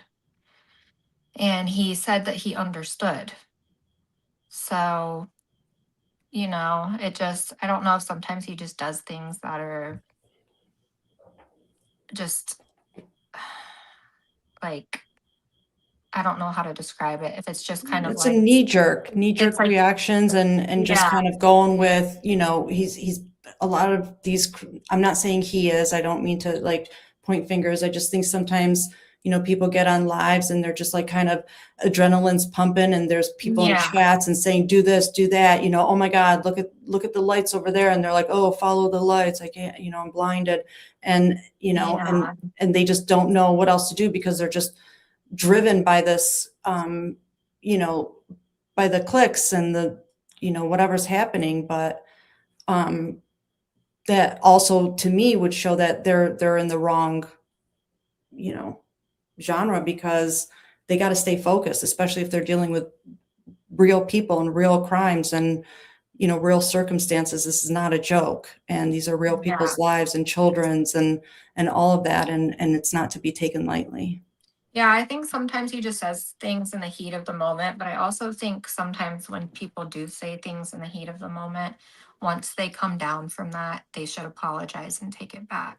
Absolutely. And not double down and triple down and stand down on everything and come back day after day and, rebuttal with the people that you're, having these derogatory terms, for, and then saying, I stand by what I'm saying, and then saying those terms and then worse. Like, it entices violence, and I don't condone that, and I don't support that. And it just put him into a whole different spectrum for me. Yeah, it made me really sad. Yeah, me too. And the part with him calling Brian the F word and him being my friend and him knowing that I was gay. I don't know, that kind of hurt my feelings, but I don't know. I mean, yeah, it's unfortunate. I don't think he realizes the enemies that he has made and is continuing to make with those statements. yeah, and it's unfortunate because I don't think that he is a bad person. I really don't. So, And then I'm also wondering too if he truly means what he said. I think there could possibly just be this moment of bravado that's like, I have to defend myself, and whether it's right or wrong, you still do it. But I mean, does he truly believe that? Because I think he's done it more than once, right? Well, that's what I mean. Like, and that's exactly what I was just, referring to. Like, you have that opportunity because you have an audience. He has an audience and people are listening to him. He has like 20,000, subscribers or whatnot. And he had the opportunity to walk it back and explain himself. But instead, he chose this opportunity and this audience to double down and triple down, and then use the same words and then use even worse words on the same topic and say, like more derogatory statements, which, for this community, it entices violence. Like, he's not living that life where, TCB is, I am, and I understand what this involves, and it's not okay. It's not. And he feels all high and mighty, but he doesn't understand the undercurrent of what this really means. And it's like, you have no idea what you just started, where we're over here trying to calm this, and it's been going great, and now you got to go and rile this shit up again. All right, you want to fuck? Let's fuck. Right. Now, do me a favor, you guys. If you guys are still in here, you guys are in the chat. Put a 1 in the chat if you guys are still here, because we're about to switch on over. We're about to jump into the Elena Moore story. So I hope you guys are still following along. We'll wait for you guys to put a 1 in the chat. I'm posting the link again. So No worries. And I'm dropping your guys's Awesome. links in the chat as well. So you guys, everybody in the chat, if you guys can go follow True Crime Belieber on we got to get TCB subscriber count up on YouTube. We got to get Elena's count higher on YouTube as well. So you guys, yes, do me a favor, please subscribe to their channels. We're also very appreciative that they are here joining us today on Filling in the Gaps. So let me get everything kind of set up here really quick, because we talked a lot about Nancy Grace, which is great. Yeah, I'm glad we did. It's been a while since I've covered Nancy on this channel, so I'm glad that we were able to talk about it and do some updates on it. we need to cover Amy Hilliard one night. I don't know if you guys have been following that. No. Well, now that you brought it up, I'm gonna have to look it up. So I'm not gonna have a choice after this. Yeah, I'll send you some of my links about her. All right, where do we want to? Yeah, definitely send the links. Mm-hmm. It's a weird situation. It's actually very comparable to Elena Moore, except for some reason there isn't the same coverage. And Really? it happened way before Elena Moore. It happened a couple Really? for Elena Moore. Yeah. And I'm very curious what kind of drives the national media attention on a case. Me know, too. So I mean, if Elena and what was her name? Amy Hilliard? Amy Hilliard, yeah. Amy, if their cases are so similar, why does one get more attention than the other? That's what's interesting to me because they are extremely similar. The only difference is that Elena's body was found and Amy's never was. But she Wow. went missing like within the last couple months, and I kept pushing it, and a couple other true crime creators kept pushing it because it's so mysterious. And for some reason, like the national media never picked it up. Well, I mean She's out of California, Oakland. Yep. Oh wow. Yeah, I found it. That's right here in California. Yeah, I'll send it to you, Joey. Let me give a shout out to Coco Mom. Thank you so much for gifting 10 memberships. If you received the gifted membership from Coco Mom, please make sure you thank her in the chat. All right, you guys, we're going to be moving on and we're going to talk about Elena Moore. TCB, you want to start this off for us? Sure. So Elena Moore was a 39-year-old personal trainer. She was also a bartender and a pharmacy tech. And so she worked with people all the time in each of those professions. She went missing on June 11th. And on June 12th, her husband reported her officially missing. And then what was the day that they found her body? Was it the 13th? Yeah. Yes. The day after she was reported. Yeah, so she was last seen leaving a Planet Fitness. And supposedly she was struggling with mental health, which I am struggling to believe personally. She had just checked out of a mental health facility on the 11th, the day that she was last seen. But apparently she went there voluntarily. And she came back, she went to a CVS, and then she went to a Planet Fitness. So after the Planet Fitness, she's seen walking into the woods, and they never saw her again until they saw her on camera at Publix a couple hours later. And then they never saw her again after that until they found her deceased in the woods nearby. So I'm actually curious on one thing. So you mentioned that it's been reported that she struggles with mental health illness, but you yourself don't want to believe that or something. But then you said how she checked herself in and out of a mental health facility. It hasn't been officially reported that she was struggling with mental health, but there's been rumors going around that she did. And of course, when you see the footage, it looks like she does. Yeah. And well, I mean, her checking herself in and out of a facility would kind of insinuate that there's a struggle there too, right? So in the state of California, right, when it comes to a voluntary check-in, right, where you kind of check into a mental institution voluntarily, normally you'd be placed under, out here in California, what we call like a 5150. And there's two reasons you can make one, right? And that would be a voluntary or involuntary. Voluntary means that you go in. Excuse me, guys. Yeah, sorry, I didn't mean to interrupt you. One of my friends in here, Harley freaking Quinn, she wants to know if you guys can delete her most previous comment that had the sheriff's name. Oh yeah, absolutely. We can do that.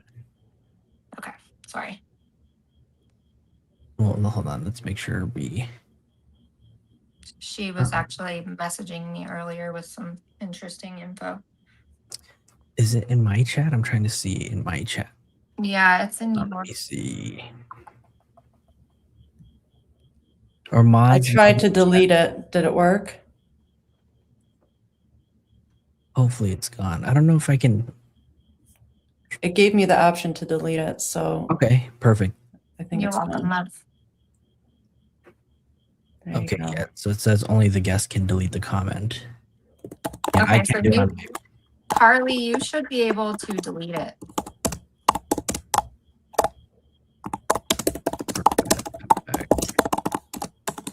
I forgot what was I saying? 5150.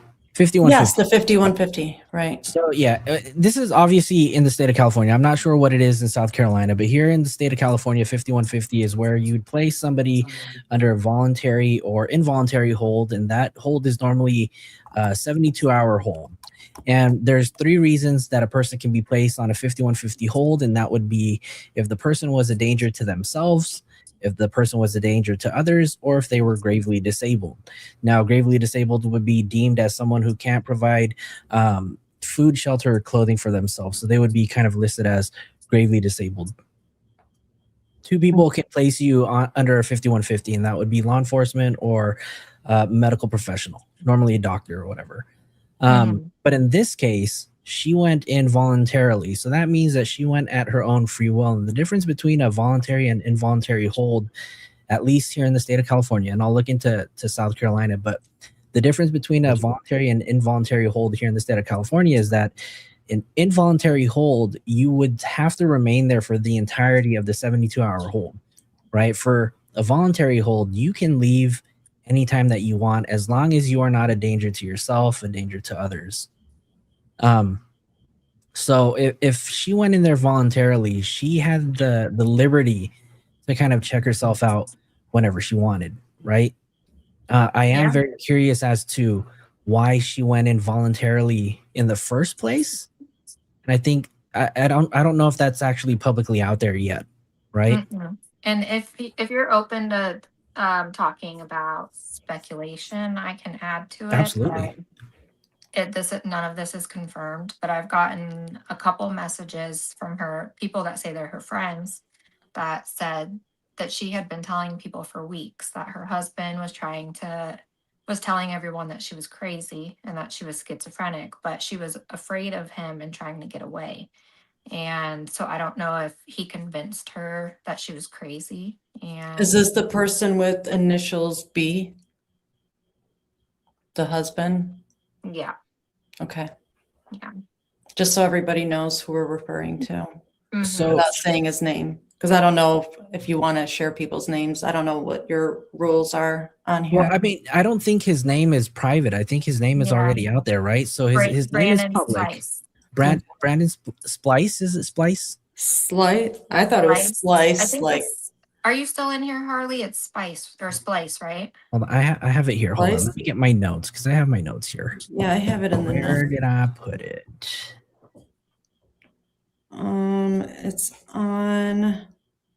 Yes, they did conduct an autopsy and the report came out a couple of days ago. So we're going to get into that too. Yeah, we're gonna get into that very shortly. So Brandon Slice is Slice, yeah.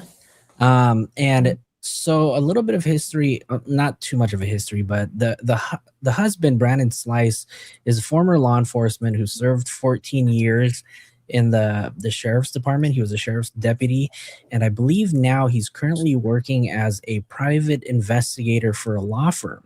Mm-hmm. The law firm's owned by, is it his sister? I'm not sure. I think, yeah, I mean, I don't know if it's a sister. I do know it's like a private, It's a private law firm. Familial, yeah, connection. But I just want one thing. I don't know like how much people know about being a private investigator, and obviously it varies state to state, but for the most part, like to be a private investigator, a lot of times a person can just be like, hi, I'm a private investigator and this is why. And they could just literally say, you know, I come with these accolades because this is what I've done in my previous life. And you know, people will buy into that and be like, oh yeah, I definitely want this person working on my case because they were in law enforcement for 14 years. And then in addition to that, a person can take training courses and add that to their resume and say, in addition to this, I'm also certified in, you know, XYZ, and this is why you should use my services versus, you know, Sally Mae's services next door, right? So they can like use these little tactics as to why you should use their PI services versus somebody, next door. But in the realm of it and the gist of it all, there is no like an FBI agent or a police officer. There's no like absolute training that you have to have that path or to have that title. You could just literally, like, all three of us could just like literally post it on our names right now and just be like, we're private investigators because this is what we do, but you can, spice it up and kind of decorate it with the trainings or the courses that you take to add to it and be like, oh, in the state of Texas, I can now drive in certain areas or look into certain people because I took this course and But overall, some people can just say they're a private investigator. So for me, when I saw that, I just kind of thought, okay, and if he's working with his sister, he just needed a job. Mm-hmm. That's just my opinion too. Yeah. Very possible. Very possible. I have the press conference here really quick that I do want to show you. And I do want to say that when I saw this for the first time, I don't know how I felt about it. TCB, we were talking about this earlier, and just the whole press conference. Look, you guys, the press conference that I'm about to show you guys, if you guys haven't already seen it, is only 2 minutes and 54 seconds long. So this should kind of tell you how either prepared this police department was for this, or just a lack of information they were just ready to share with us. So let me go ahead and share this with you guys, and then I want everybody's thoughts in the comments after. And pay attention to how he doesn't say anything that has to do with like, it's unfortunate that we have to report this. There's no like sorrow. There's no anything in it. That was something that stood out to me. That's right. You did mention that earlier. So here it is. I don't even know the name of the officer that's doing the press conference. Just let me know. And I will preface that the audio from the YouTube video itself is only audio on the left side. So I'll boost it up as high as I can, but the audio from this video just kind of sucks. Ready? All right. Good afternoon. I'm Chief Green with the Lexington Police Department. I'm along here with Lexington County Sheriff Jay Coon, and we just want to brief y'all on the happenings of the day. So today, the Lexington Police Department, we received a tip that our missing person, Elena Moore, was seen in the area on June 11, 2026, between 4 and 6 p.m. Today, law enforcement and fire personnel began searching the area around 1:30 p.m. At approximately 2:48 p.m., we found an identified body that fits the clothing description of our missing person. We are still waiting on the coroner to identify her. We have asked the South Carolina Law Enforcement Division to investigate this death investigation. We want to thank the Lexington County Sheriff Department, Lexington County Fire, Lexington County EMS, Lexington County Dispatch, South Carolina Probation Parole, South Carolina Department of Natural Resources, South Carolina Highway Patrol, and the Lexington County Coroner's Office, along with SLED, who will be investigating this case. Again, this is an active investigation. We also want to thank you guys, the media. You guys put this case out there, and that's how we received this tip in order to find this unidentified body. Thank you.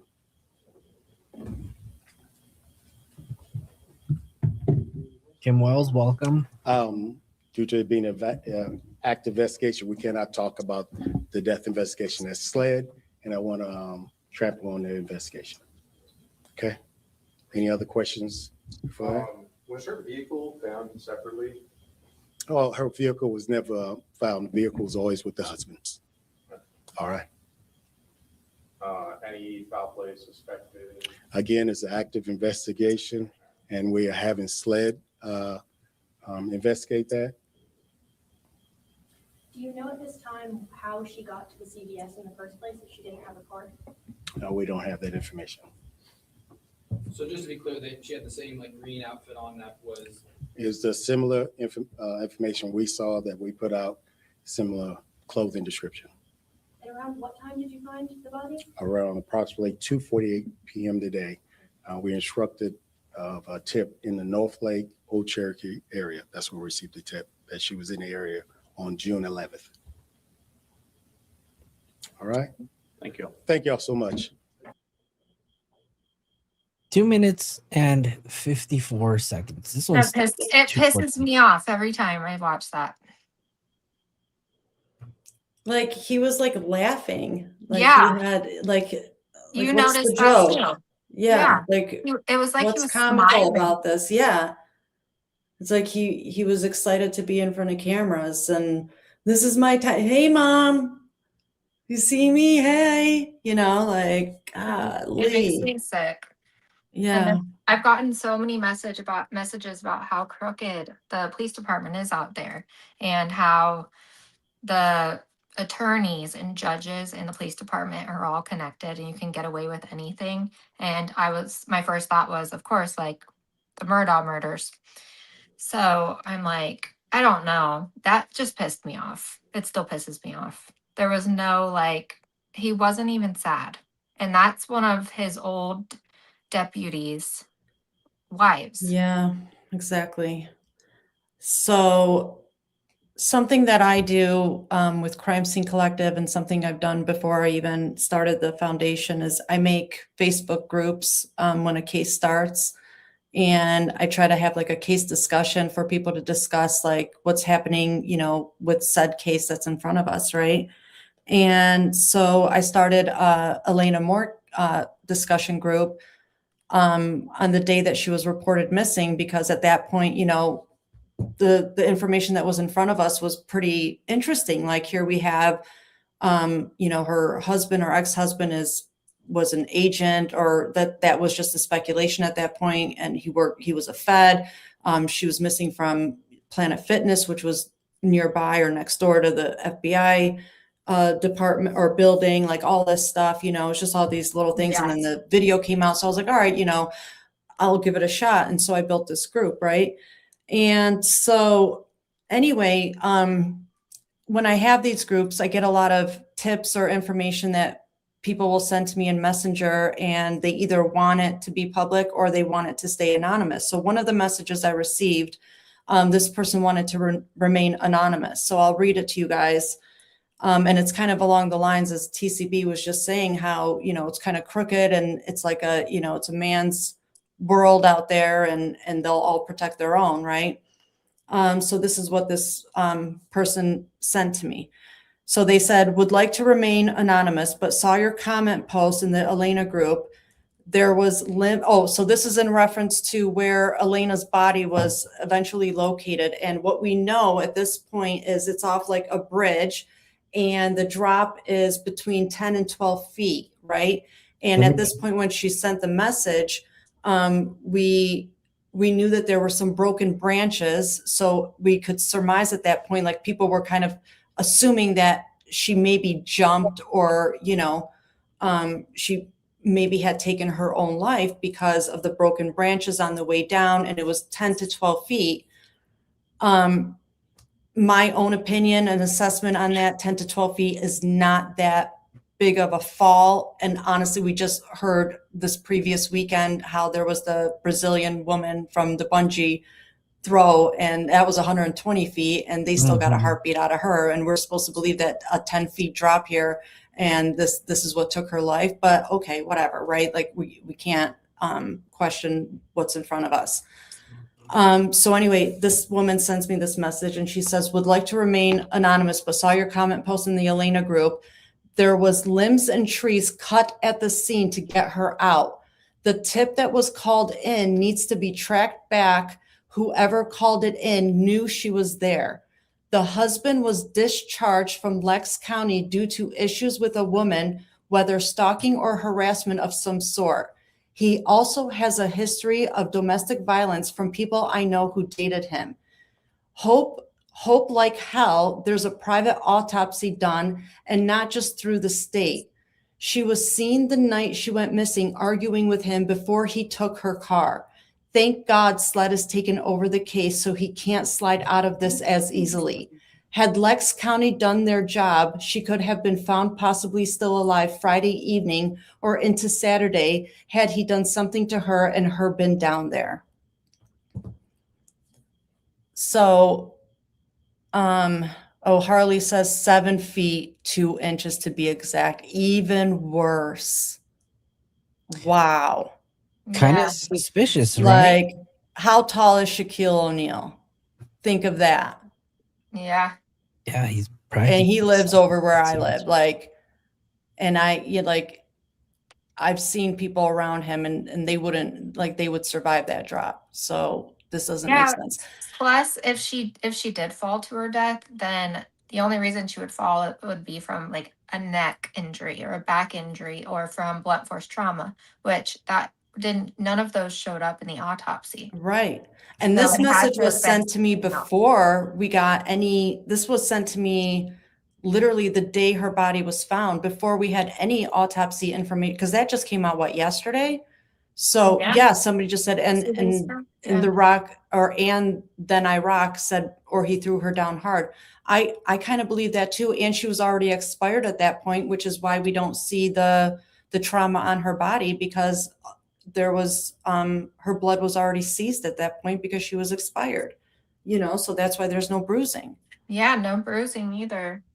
Sure. Yeah, absolutely. Because then we also have to think about, because I think I shared it with you both, the video of the maggots in that area.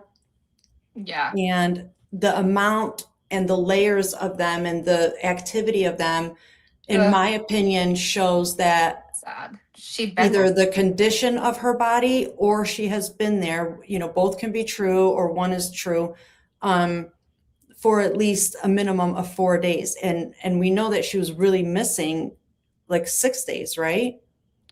I don't think someone commented and said autopsy is still pending. I don't think the autopsy is still pending. The autopsy is complete, but the cause of death is still pending. And the toxicology. Yeah, they still have to do the toxicology, which will take a while, but the autopsy is complete. Let me play this video. It says here, autopsy results for Elena Moore, Lexington woman who went missing. This was posted yesterday. Okay. Some new details into News 19 regarding 39-year-old Elena Moore. She was initially reported missing in Irmo, and now law enforcement is giving us some more details. The Lexington County coroner says a preliminary autopsy found no signs of trauma to Elena Moore's body, including no gunshot wounds, no stab wounds, strangulation, blunt force trauma, or other kind of external injuries. None of that. Investigators, though, have not determined a cause of death. Moore disappeared earlier in the month. Her body was found last Wednesday. The coroner says toxicology testing, medical record reviews, and additional studies are still underway. So more updates to come. We're now. So it's very, very suspicious circumstances. Do you have the video of her with that DoorDash? Because yeah, something that really stuck out for me with that video is how heavily she was breathing. So I'm going to show you guys a video, and some of you guys may have already seen it. It's a very mysterious and odd video of Elena Moore. It's a Ring video. It looks like a Ring video. I don't know if it's actually Ring, but it's doorbell camera footage of a DoorDash person delivering food to a residence, and Elena Moore is coming up the stairs right behind her. And you guys just have to watch how very odd and suspicious this is. Let me bring TCB back up. Thank you. Here you guys. Let's go ahead and play this.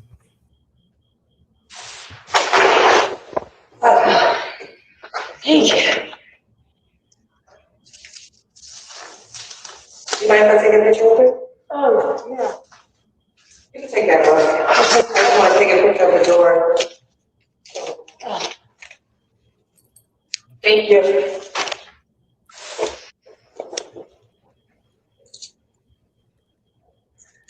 You see her breathing?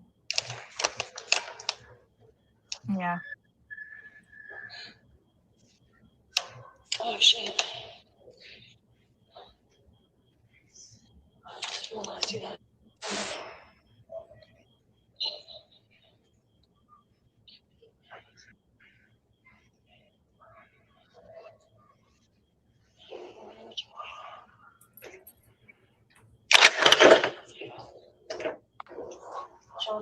Yep.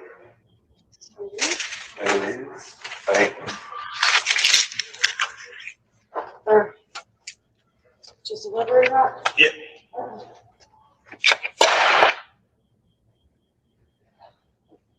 So towards the end of this video, you can see that she appears to have attempted to take a step into his apartment complex. Kind of looks like he looks at her. She takes a step back to look at the apartment number, possibly realizes that she's not where she's supposed to be. And then she makes a statement, I was just delivering that. Yeah. What speculation time, right? What do we believe is going on in this video? Does this look like someone who's probably going through some acute delirium or some delusions? Or Well, I mean, there's a trying to couple hide from things, somebody? I don't right? know.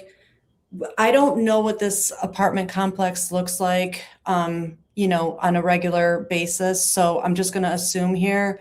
And from what I can just see from this video, it looks that to me like it's just one of those complexes that from every stairwell, every 10 feet or so, it all looks the same, you know? And if she's already in some sort of hysteria or confusion, she's just kind of going by recall and running up the stairs because she thinks she's parked in the right spot and this is exactly where I need to be, and running up the stairs and thinking she's in the right area, but then realizes, oh, wait, this all kind of looks the same. And that's why she kind of leans back and looks at the number. And that's when she realizes, well, everything else matches up, but these numbers don't match up because that's not 123 and this says 320 and I need to be at 123, right? And that's where she kind of checks herself and she realizes, oh, I did it again, or, oh, shoot, you know, my mind's not right. And this is what everybody's talking about, that I'm going through some, you know, confusion, or I have something going on, and this is it again. And that's where she kind of does that, like, turn on her heel, and she's like, oh, you know, at least I played the part. But it does seem like she's playing the part of something here at the same time. Let me just play the last couple seconds of this video again, because this is actually really the first time that I'm actually like seeing this in full.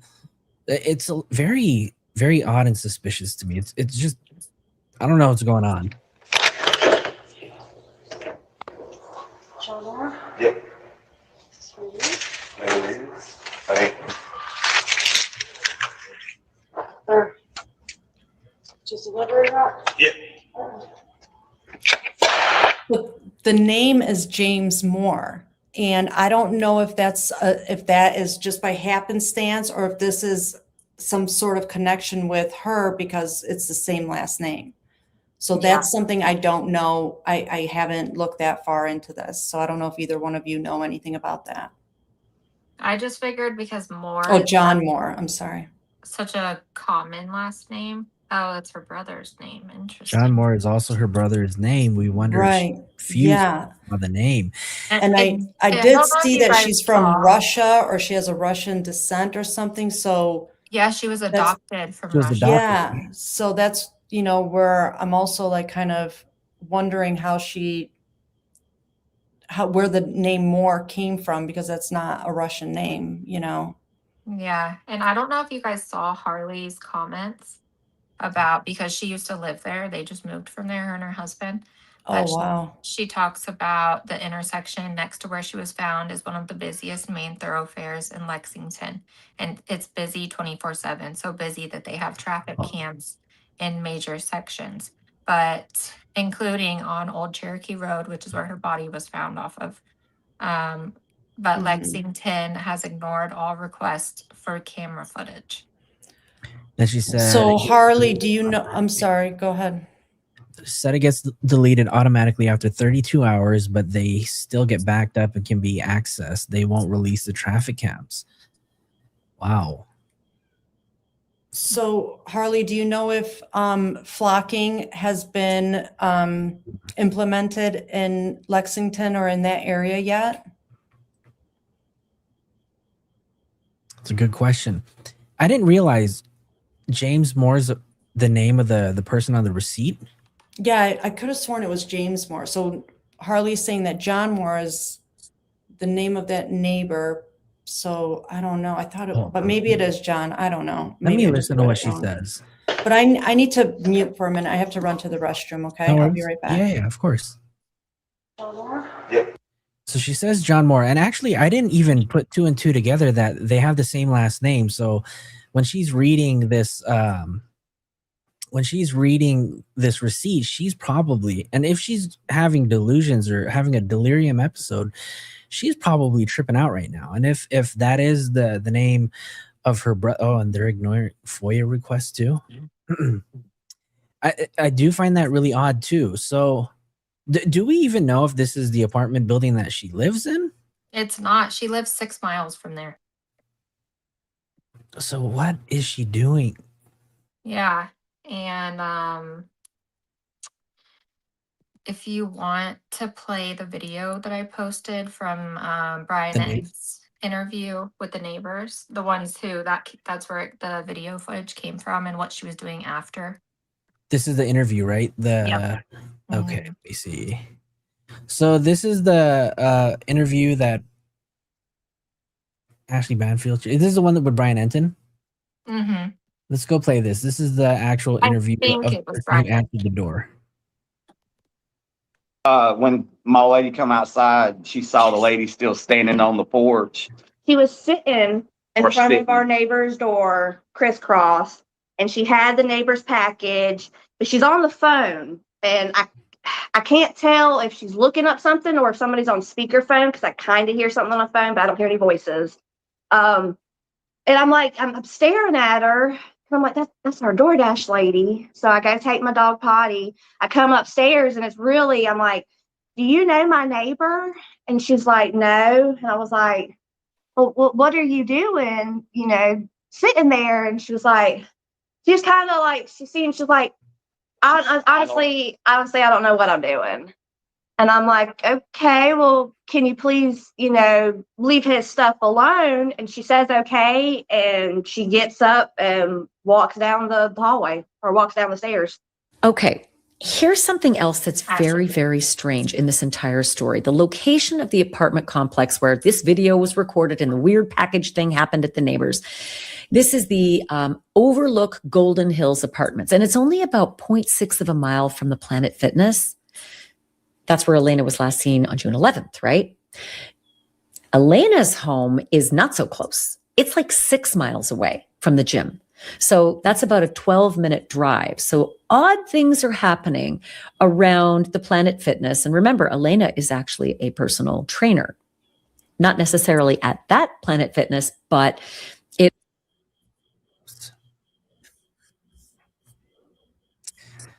What is she doing at that apartment building? That I find that very, very strange, very odd. Mm-hmm. Harley said, my husband is unsure about the flocking. He would need to know what that means exactly. Maybe I misheard, but he did correct me that traffic cams on Old Cherokee Road, there are 4 of them. Yeah, what is flocking? I didn't know what that meant either. So flocking is a new system that like towns and like cities are implementing where they put cameras at each intersection and, and roads, and they start tracking like all of us, like our cars, what we look like in our seats. Like if I'm driving with my daughter and, if I'm driving with my daughter and a dog every single day, then they're going to track that and say in their tracking system, well, this person typically drives from point A, like my house being point A, and then like I love to eat Chick-fil-A. So to Chick-fil-A being point B all the time. So, them seeing that would just be a typical pattern of mine. But if they see me now drive to, a bank 4 hours from here and that bank has been robbed, well, I'll be red flagged because they know my typical patterns because they've been watching me. But now they see that my car broke that pattern and there's been a bank robbery 4 hours from here and my car was caught in that pattern. And I'm the only weird car in that pattern. And and I haven't been spotted in my typical pattern over here. Does that make sense? Like they're literally watching. So like in this area where I live, we have like it's kind of an affluent area. So there's a lot of like store robberies. Like they'll like people just come in and just wipe out like the Sephoras, the Ultas, like all the, you know, Nordstroms and stuff like that. They just come in with bags and just toss everything in. So they use the flocking system to nab those robbers, and they'll be like, well, we know what everybody's patterns are, and we noticed this one car didn't fit that pattern, and that's how we were able to get our suspects and arrest them, because we caught them through our flocking system, because they didn't belong here, and that's how we were able to narrow it down. Does that make sense? Essentially too, I think other potential uses for it too, it's basically this AI implementation of camera systems that they utilize to, I think one of the main things also is for license plate recognition and documentation. Yeah. They utilize For a that. lot, yeah. So It has a lot of different functions, but yeah. if your city is flooded with cameras, they can track your car with your license plate. And they have them in like, you know, designated neighborhoods. And this is basically, you know, it'll basically just kind of help narrow down the make model of your car. And then any kind of unique identifiers, like things like if your car's had an accident or your bumper is missing. That's what the flocking system will kind of help do. So it'll kind of like document, you know, patterns, like type of, the vehicles that you're in. And I think it also helps with like real-time Amber Alerts too. Yeah. So like when they post absolutely. those photos of like Amber Alerts and they have a photo of that car, they use the Yeah. flocking system. So during the Guthrie case, like when I went out there, I asked the county, any official that I could get in touch with, I asked them about the flocking if they've have implemented that system yet. And in the beginning, I just couldn't get a straight answer, but over time, I finally got a solid answer, and they were just starting to introduce the system in their intersections. So to be able to use that as a way to help with the Guthrie case was just not possible at that time, because they were just introducing it. So, but I think if they had that implemented, I think it could have helped in some way, because they could have tracked different patterns of cars that weren't typically driving through that area on that given day, and then matched it up with how they think that, you know, this person was in that area a month prior. And I do also want to preface too, because I don't think we've mentioned this before, but the husband, Brandon Slice, has also been cleared by law enforcement, hasn't he? And he was cleared very early on. Yeah, which is right. Very strange. But he's cleared right now. But, you know, we have to remember that, you know, a tip can come in. Oh, yeah, absolutely. A minute from now, and that can unclear him just like that. You know, he's just cleared, you know, at the time being, because there's nothing that points them in that direction to give them a red flag on him. But that's just because if he has anything to do with this, he's just crossed all of his T's and dotted his I's, I guess. I don't know, but I never buy into that whole clearing thing. I really Harley, you don't have to apologize here. We love it when our viewers send novels. It kind of keeps us all engaged too. So yeah, Harley, she actually said something I've been wanting to respond to. Absolutely. She said, which one is it? I wonder if she was looking for help and saw DoorDash get delivered, hoping someone come to the door, and she saw the name John Moore because she could have tried to act like a DoorDasher in order to get safety inside a home. Well, and my thing with that is, from everything that I've heard about her, she was very smart, and I don't believe that theory because because I think that she was a very smart person, and I think if she needed help, she would have been like, hey, I need help, when the guy answered the door, or she would have told the DoorDasher. I think that there was definitely something going on with her mentally, but I don't know if it was like induced by something, like maybe she was poisoned or something along those lines. But the weird thing for me that I'm having a hard time understanding with the Elena Moore situation is that schizophrenia and bipolar, they don't just show up in when you're 39 years old. Those are things that show up Your early years 20s. years before. Yeah. Like at the latest, it's in your early 30s. So it makes you. I've always wondered like what exactly put her in this state because of the fact that she was, for one, a personal trainer, she was a bartender and a pharmacy tech. Those are all things that you have to deal with people on a regular basis. So what changed? Because people, I feel like by now, with the amount of messages I've gotten on all platforms, someone would have told me by now, like, yeah, I used to work with her and I think that she dealt with mental illness. And I have not gotten that message one time. I've only gotten messages that, her husband was toxic and dangerous, basically. So I have in my notes here that she told a friend weeks earlier that she was scared for her life. Yeah, I have a story on that. Pertaining to Elena? Yeah, pertaining to the friend that spoke to Brian Etten. Please share if you'd like. Yeah, so in the interview with Brian Etten, she says that she couldn't, when Elena told her that she needed to, or when Elena told her that she felt like her life was in danger, her friend didn't stick around much longer because she had to go pick up her son. Well, I got messages from a couple people and they were like, look this girl up. They were like, look, in this county, and this county. So I looked her up and I found a very recent appeal because she does not have custody of her children. She lost complete custody. She doesn't have supervised visit that I could find. Nothing.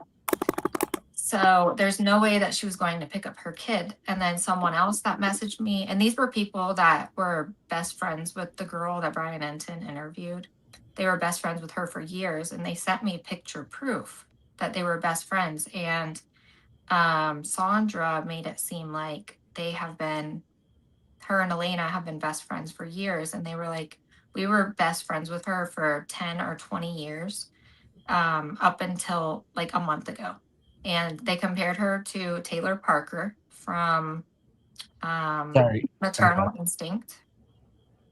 And they said that like you can't trust a word that comes out of her mouth. And they said all the years that they've known her up until recently, that she not once ever mentioned a friend named Elena. Wow. Yeah. That is wild. Mm-hmm. So I wonder what is she doing giving interviews with Brian Etten and how Brian Etten vetted that source. That's what Elena said too. So, but my thing is, I think that maybe because there was a video that TMZ released of Elena Moore on May 31st at brunch with her. Like, but they weren't together. It was just kind of at the same table. Yeah, it was just a video, like a Snapchat video around the table. And yeah, it's weird because they just keep comparing it to Taylor Parker. They're like that she's the kind of girl. They said that they had to stop being friends with her, and when they did, that they got death threats from her. What? Yeah. And I'm not talking one person. I'm talking multiple people told me this. Well, let's take a second really quick to get a sense of who this friend is. This is her. She goes by the name of Sandra, right? Yeah, I spelt it wrong on my ex, but yeah, it's Sandra. Yeah. Let's take a listen to this interview that Brian Etten had with her for a few minutes. This is a close friend of Elena's. Sandra, I'm so sorry for what happened to your friend. It's just such a terrible situation. If you don't mind, just tell me first about the last time you saw Elena and kind of what stands out to you. We went to brunch May the 31st. A couple girls, a couple of her clients were there, friends I had known before. We all met up. Elena is like loves a new place, loves to, kind of host something and get people together and people that's entrepreneurs, people like herself. So she invited me out, and when she showed up, she just looked really nervous. She wasn't calm. She was kind of looking around. She kind of got up once and walked to the door and was like looking out the door. She wasn't fidgety or anything. I have like a video from that day. I just kind of went around the table, and she was fine, as far as,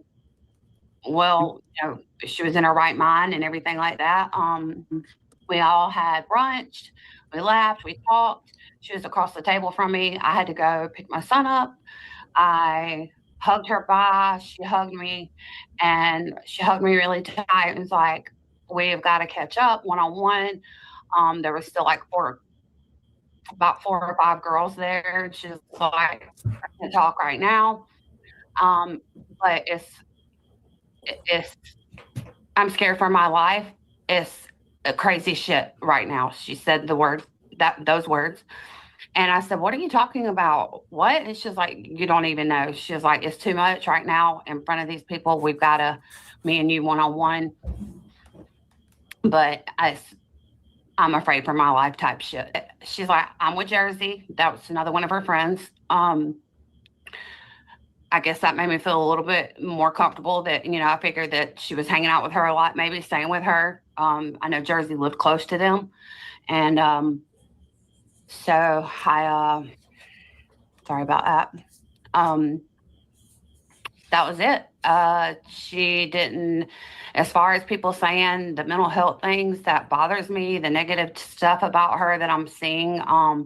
Nobody knows behind closed doors kind of what went on with her and him, but I've witnessed telephone calls of how he talked to her and treated her, how we missed a concert one night because of her not wanting to be around him because of the way he was treating her. Those tickets were expensive, but we had a better night. We went out ourselves to eat dinner and had a great time. The video of the DoorDash, to me, when I look at that, it is very sad. Elena's clients can tell you that's not what she looks like in the gym when she's even working out and hot and getting her, fit on. She doesn't look like that. She was panting. She was breathing very heavily. She looked to me like maybe she was disoriented a little bit. I believe this is the day that I was told she went into the hospital, that police took her there, and when it all began with the Three Rivers mental facility. So she went into a mental facility? Yes. I don't know how that happened. She went from the hospital straight to the Three Rivers. It obviously was her self doing it. Like, they couldn't keep her there because she left on her own. I'm not really familiar with that whole story. I don't know why it's not being talked about more. I don't know if she has a mental health diagnosis besides anxiety. That's what she has told me before in the past. And she's had to, we've dealt with that. I've dealt with anxiety too. So we've dealt with that kind of together. She's so uplifting and so positive, and there is no way, I don't know who did this. The Duke's investigator really saddened me on live when he said that no one in the family had any worries of anything happening in the marriage. No friends or family he's spoken to.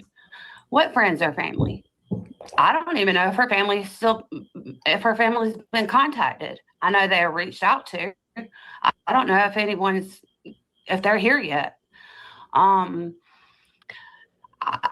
His family? Who hired you? His family? Him? You didn't talk to me about anything. He didn't ask me if there was problems in the marriage. I said, I called him because it was worrisome. And I was like, you're on live television. He said, ma'am, he got upset with me because I was upset that he didn't talk to me. There was problems with that marriage. They were separating. I know Brandon told you that. So are you trying to say he didn't? Ma'am, this is for Lexington County to, have control over now. She's been deceased. She's been found deceased. I said, but you were saying these things while she was still alive. Yeah. When you saw her last, was it May 31st? Is that right? That's correct. Did she, because in that doorbell video, it's like she looks confused. Like, I was wondering, do you think she might have been having some kind of mental break or something? Like, some kind of. I heard too, just like I'm saying, everything's flying around because we're not getting like answers it's like crickets from the police and investigators, which I know that takes some time, but she's dead. And I feel like that was concerning to me, very concerning the way she looked, but she looked scared. I know what my friend looks like when she's nervous and we're out and he calls her and he's like made her, there's no one that she talks to male wise at all. Like their neighbors, are Brandon's friends. Mostly the family don't really speak with Elena a lot. Brandon's I had to pause this for a second to just kind of check up on you two and your thoughts so far. I mean, while I was watching this the night that, she was on, it all seemed credible because it reflected of the information that we heard about and knew about up until that point. So it was like, yeah, it's spot on. But then finding out like, what TCB found out and all that, then you hear it, with that information, then it's like, oh yeah, now you're listening to her knowing, how she's kind of, isn't as credible, and you hear it with that information in your ears, and it's like, you listen to it with a bit of crazy, and it's like, okay, who is she and where'd she come from? And then, yeah, I do kind of watch it like the maternal instinct person. Yeah, and my thing too is it does, like Elena said, it aligns with everything that I've gotten messages about, that her husband was very controlling, and that everyone in town knew that apparently. And I mean, I've probably received like 10 messages saying the same exact thing. So she must have known her on some kind of level, unless someone that she was at the brunch with told her. Because something that someone pointed out to me was, so she said, Elena told her that I feel like my life's in danger. We need to talk. If it were me personally, I would have called my friend within the next hour. Right. And she didn't call her at all. Elena called her on, I think what'd she say, the 2nd or the 4th? And she didn't answer. And to me, that's not a close friend. Because if that was my best friend, like if Elena called me and said she felt like her life was in danger, mind you, I just met Elena yesterday, but still, like, I would be like, right, there'd be concern, and there would be like a cause for alert and at least an outreach, like, hey, somebody needs to check in on this. Like, this isn't normal. Yeah. But what also kind of steps things up a notch for me, at least, is the fact that she checked herself into this hospital, this mental hospital, voluntarily. Right? To me, it's possible. It's very feasible that she did it, but why would she do so if she felt like her life was in danger? Well, honestly, like in my opinion, that could have been just a safe haven for her. And maybe she looked at some options like, where can I go to escape to make it still look plausible in the eyes of, XYZ? Like, we don't know who she has to answer to. We don't know what her true personal life is like. We don't know her familial life, like with her parents or her aunts and uncles, we don't know any of that. And we are not here to judge any of that. But maybe the checking into a mental hospital would be enough explanatory to those in her immediate circle to where it would have been justifiable to them being like, oh yeah, that makes sense, because she's so afraid of this person that is her, attacker, maybe, right? That she has to make it sound believable. Does that make sense? Like, because if you're a victim of abuse or violence or whatnot, you're afraid no matter what. And maybe she did some research and she felt that this facility was her safe haven for even 3 days, because typically if you 5150 yourself, they give you 72 hours, right? So she has a security of 72 hours that she knows she has this bed where he can't come and, even in the middle of the night and rattle her or whatever they were experiencing or she was experiencing with him. She just had that safe haven and she was like, I'm going to take it. 3 days, if that's all I can get, I'm going to take it. And we don't know. We just don't know. And we never will at this point unless more and more comes out. And I really think that slowly it will, and it'll come out just like, TCB was saying, through word of mouth, people messaging. I mean, but people are afraid, just like I received the message, I want to be anonymous. TCB was receiving messages, I want to be anonymous. People are afraid. And why are they afraid? Did whoever this purpose that, push this, the scariness on Elena or whoever, is it that bad that even her friends are afraid to speak up? Like, what happened? I meant to tell you, Alina, one of the girls that reached out to me that was good friends with this chick, she actually messaged me today and said to send her information to Brian Enton and that she would talk. Oh, okay. Yeah. Well, if you want me to help with that connection, I can definitely do that. So let me know. Yeah. Because he's definitely interested in that. So yeah, she literally messaged me and was like, tell me whatever information you need and send it to whoever you have to, and I will tell them all about her. Okay, yeah, just let me know and I'll send it to him or, whatever they're comfortable with, and I can make that connection happen for sure. Yeah. So my question, right, and I'm asking from a nursing standpoint, right, because that's what I do for a profession. I'm a nurse. I'm curious, and maybe you guys can help me think this part through, right? So she believes that she's in danger, and she checks herself into this hospital, and I guess very similar to California, South Carolina has this section 44-17. Basically, it's very similar to the 5150 in California. So they do have the danger to self, danger to others, or the gravely disabled. I mean, which do you guys believe that she may have told them? Do you think that she felt like she was being a danger to herself? That she could have been a danger to others?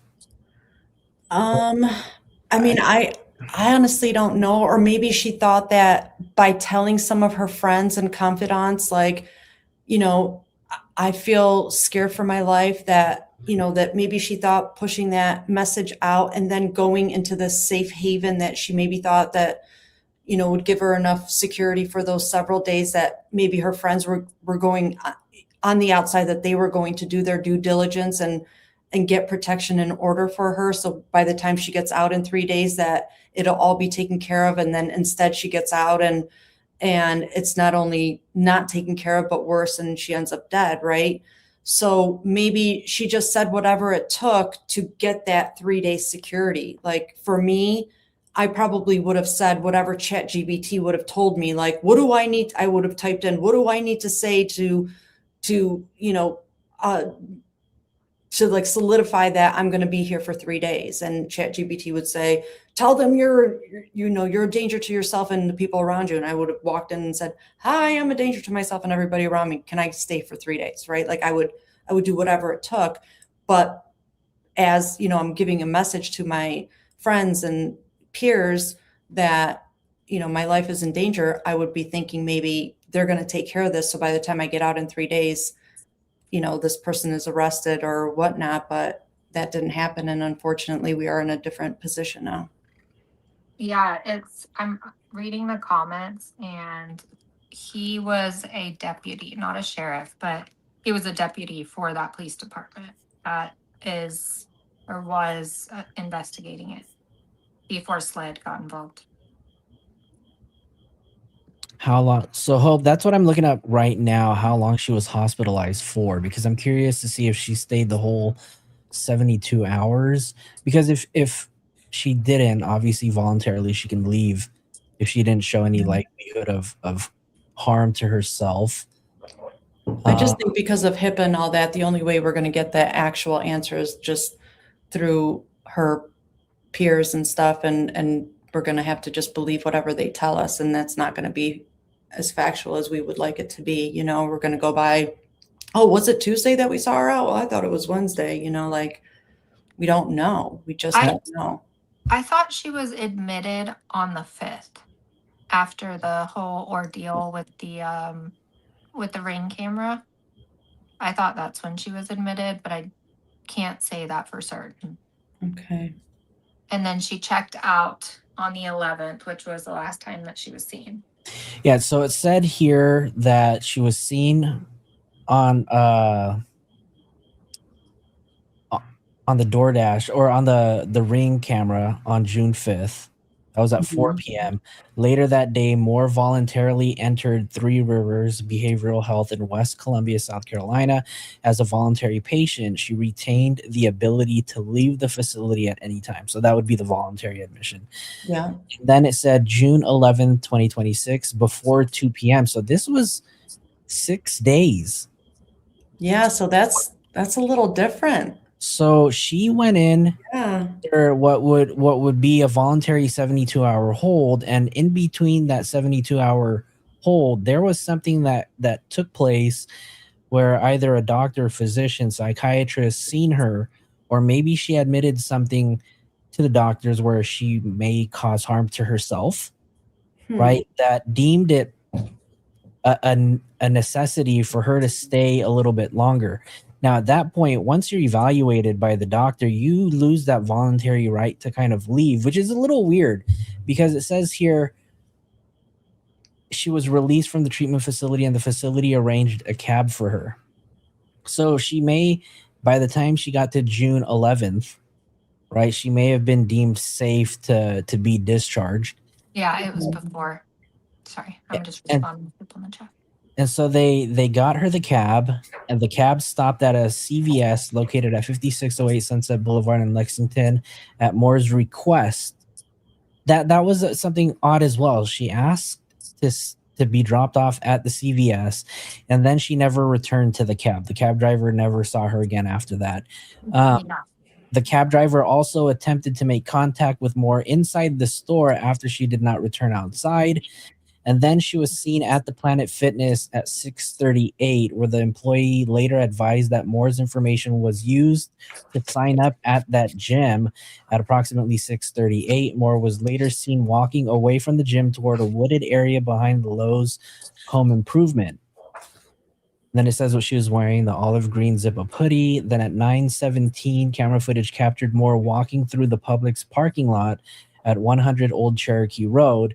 She was seen walking toward Old Cherokee Road, and this became one of the key confirmed surveillance sightings in the investigation. And then the very next day, so I'm also curious too, did the husband also know that she checked herself into this hospital? Because I want to know, did he visit? Did he care to visit? Was he happy that she was there? Because that's odd too, right? Those are good questions. I don't know. But those Well, are what do we know really- about him towing her car? Is that in this? Let me see. Let me continue reading this. So I think it says here at 9 a.m., Brandon Slice reported Moore missing to the Lexington Police Department. And I didn't know that it was him that reported it, because we do have a copy of the police call as well, which actually let's take a listen to this really quick. It's only 26 seconds long. Let me know if you guys can hear this. Can I respond to one of the comments real quick? Yeah, absolutely. So this is Veronica. So, right, a 5150 will keep you if you're in danger, right? They would, but she checked out voluntarily, so I don't think that it works that way. So in South Carolina, they don't necessarily have a 5150. I just learned right now that the 5150 is very specific and unique to California, but it does fall under their section 44 penal codes, I guess, 44-17. That's interesting because in Florida we have a 5150, but maybe it's called something else. Yeah, it's very similar, but I know it's like a Baker's Act, I think it's what it's called. Yeah, Baker Act.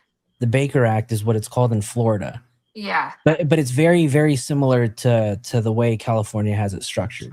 Okay. Yeah. So would they keep it? Would they keep her if she was in danger, like a danger to herself or others? They absolutely would. And the reason why is because the physician or the psychiatrist would have to evaluate the person before they discharge them or give them the okay to be discharged. Here in California, a 5150 is good for 72 hours. And if the physician decides that that's not enough time, you do need a little bit more rehab, then they would put you under what we call a 5250, and that becomes like a 14-day hold. So it progresses. But it would be involuntarily. It would turn into an involuntary hold after 72 hours. So from what I've heard, she was checked in voluntarily. Correct. She was checked in voluntarily. The only thing is here is that it doesn't say if she was released voluntarily or if she was. Let me see here, because I have the complaint, the incident report here, but it doesn't say anything about the reason for her hold or if she was let out. Yeah. I advise missing person upon contact. Yeah, it doesn't say anything about it. Nope. Let's listen to this call really quick, because we do have the dispatch call that took place the day that she was reported missing. 1131 County 1090, a missing person, Harmon Street. 71, go ahead. It's going to be 123 Harmon Street, 123 Harmon Street. This is going to be where the caller is. They're wanting to meet with the officers. Caller states that her friend went missing from their work, the Gold's Gym on Augusta Road. Whiskey named Elena Moore. Also, if you could call dispatch, that'd be great, please. So it sounds like this report was coming in from a friend. It says her friend was missing. So I wonder who exactly made that. Yeah, it's been reported that it was the Brennan Slice, her husband or whatnot, but now we're hearing something completely different. Coco Mom, thank you for the 5 gifted memberships. Please make sure you thank Coco Mom in the chat. Thank you so much. I appreciate you. But yeah, it's very odd. So here we have the dispatch call coming from a friend of Elena, but then we have the missing persons report filed by Brannon. It says here that, when was it? 9 a.m. on June 12th, the very next day, Brannon Slice reported Moore missing at the Lexington Police Department. By 9:45, Lexington police generated the incident report for a missing person case and began investigating her disappearance. Yeah, whenever they put out her missing person poster, they did not mention anything about her heart condition or how she needed heart medications and how sometimes she needed a heart monitor. And they specifically said that it wasn't considered that she was in danger. So that's like a huge red flag to me, like they're covering something up. And maybe Exactly. And to me, it's like those are, well, from what I understand, those are part of the questions that are asked by, an operator or whoever's, writing down the information when a missing person is reported. And it's part of the protocol, like, the questionnaire, like, is this person a danger to themselves? Do they need medical care? Should people approach them? It's like a yes or no, it's like a tick box thing. So they know how to build the missing person, flyer and announcement and how to push this out through their channels. And it seems like those were all of the opportunities to where those questions could have been answered in the proper way, and they just were avoided for whatever reason. Like you're saying, it just raises red flags as to really why didn't you use this opportunity to get her all the care that she needed and could have gotten, medically and physically and all of that right, within those 24 hours. Yeah, that's really sad. So in front of me right now, I have the Lexington. I guess this is the information sought in the missing woman's case. This was posted on June 15th. Have you guys seen it? No. But I just want to say something before I forget. So that report that you have from the mental facility, it says that she was released on the 11th. Yes. That just kind of like defies that whole maggot theory. Which is, can you remind us? Because remember I said how I have the video of her body was found on the 12th, right? Yes. Oh no, she was reported on the 12th and found on the 13th. So I mean, I guess that could still kind of work, a 3-day-old body, because like the location she was found in. No, she wasn't found on the 13th. She was found, I think, on the 16th. No, hold on. I thought she was found the day after she was reported. No, it was like 5 or 6 days later. I have it on my X. So that's what. Okay, June so 7th. those I are have the here June 17th at 2:48 p.m. Search team located an unidentified body within the search area.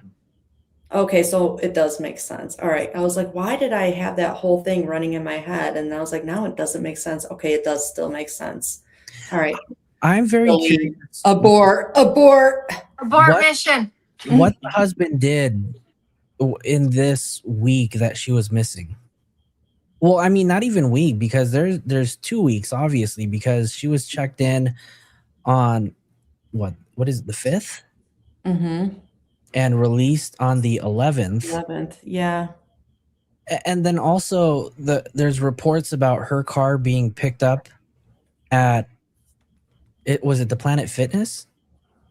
The parking lot of the Planet Fitness? I don't know. I heard different places it was towed from.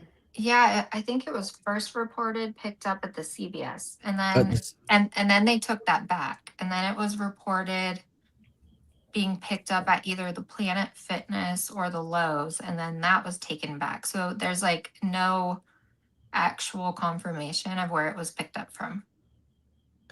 Let me see. But it's kind of like if she was dropped off by a car, like a Uber or a taxi at this, was it the same CVS? And it kind of, she jumped out of the car and then they were like, oh, we were messaging her, where is she? But could it be that she got out of the car because she assumed her car was there and she was just looking for her car? And it was just like a misunderstanding, but yet husband had said car towed, and it's just conflict of, like misfiring and, messaging or something, because it's too coincidental that she was dropped off, or she told the Uber driver, whoever picked her up, to take her to a CVS. And then we're also finding out that her car was towed from a CVS. Yeah. I mean, there's got to be some connection. And also, sorry, go ahead. No, I was going to say that, I mean, that would make sense if she wanted to stop by at the CVS, if her car was there. Right. But I mean, other than that, I mean, to be dropped off at a CVS is very odd. Yeah, because was she there picking up medications? Someone said this to me. Maybe she went to the CVS, picked up medications, and overdosed. But after she went to the CVS, she went to the Planet Fitness and worked out or tanned or did red light therapy. Who does any of those 3 things right before they're going to kill themselves? Right. No one does. But I didn't know until just now that she had started a whole membership at that Planet Fitness. Did I understand that correctly? Yeah, it said that she signed up for a membership at around 6:38 p.m. So she wasn't an instructor at this location. No, personal trainer. She worked at either Gold's Gym or Wolf's Gym. Wolf's Gym here. So here, I think. Yeah. Here's the bottom. photo. That's really crazy to me. I did not know this. I thought this is the location she was the trainer at. To find a random gym and be like, no, like that to me also, like, just off the cuff, if I had to just put on the spot, what's your takeaway of this? She wanted to be like seen at some location. That's why she's like, no, I'm going to get a membership here. She wanted to be seen. And I kind of felt that with the DoorDash thing too. Like, she wanted to be like recorded there, and like she wants a trail, she wants evidence. And that's also why I think she told her friends, my life is in danger. And then she went and tried to protect herself and hoping that things would have been taken care of when she got out, and it wasn't. And it was in even more danger. Like, she's trying to cover her bases, but nobody's helping her. You know, I think she tried to do all the right things that she has learned along the way. Like, hey, let people know that you're in danger. Hey, go to a safe place. Hey, go in front of a camera so people can track you. She did all of these things. And to what? To no avail.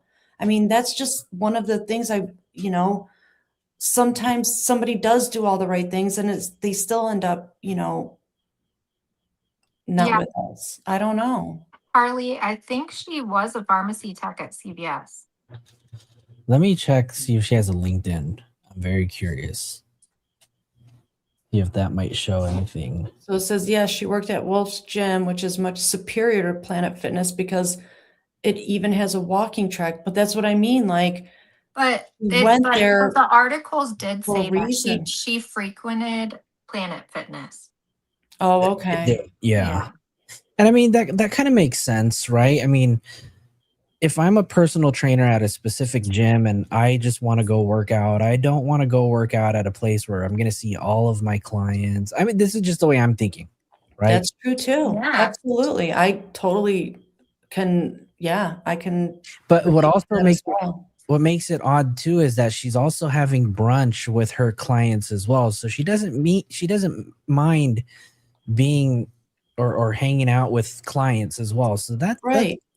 And being a personal trainer, you kind of want to be around that, all those people, because that's your clientele. That's how you make your bread and butter, right? And you want them to see your advancements and be like, yeah, you want to work with me. You want to hire me. I don't know, because I used to be a massage therapist. And so I had clients and I would hang out with them outside of work, but I wouldn't want to see them, even if I hung out with them outside of work. I didn't like seeing them out, like in the wild, True. So that's a good, that's a good perception and seeing how we know. Yeah. It's like seeing your teacher when you're a kid, like out at the grocery store. You're like, what? Yeah. You don't belong here. Yeah. You don't want to see your clients like out and about. You want to kind of have that certain space for yourself, Yeah, unless it's like a planned thing that like, hey, we're gonna go out. Yeah, that totally makes sense. Yeah. But other than that, it's like kind of weird, especially if you have some sort of social anxiety or something like I do, and like maybe she did. I don't know. Unless it's like a planned event, like running into them, it can sometimes be awkward. Yeah, that totally makes sense. Yeah. It's odd. So if you take a look at this photo that we have on the screen right here, it's a map of the area. At the top right, you can see the Planet Fitness where she was last seen. And then right here down at the bottom, this bottom point is Wolf's Gym. So it's quite the opposite end of this whole direction right here. But what I also find very odd too at the same time is this Planet Fitness right here. There's a Planet Fitness. Oops, let me share this tab right here because it's a little bit closer. We have Planet Fitness right here. And then we have the Lowe's Home Improvement. And then this is the Publix that she was last seen through. But then right behind everything else here, we have the FBI field office. Yes, I knew the FBI was nearby. It's so that tiny little portion of woods right there is the woods that she walked into. So it wasn't even like right here. The tiny little, like where you see where the FBI office is and where the Planet Fitness is, I think. Put your arrow over where the FBI office is. Right here. So right here in the Okay, red. and then where's the wooded area?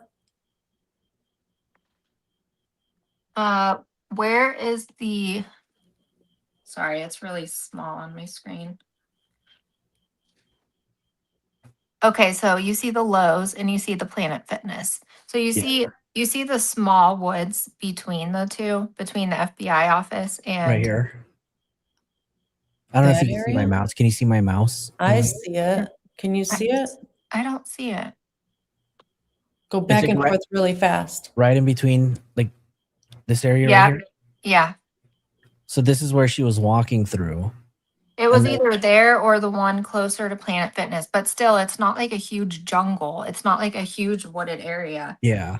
It's, you Where know, did the Publix at? The Publix, I think, was very close to here.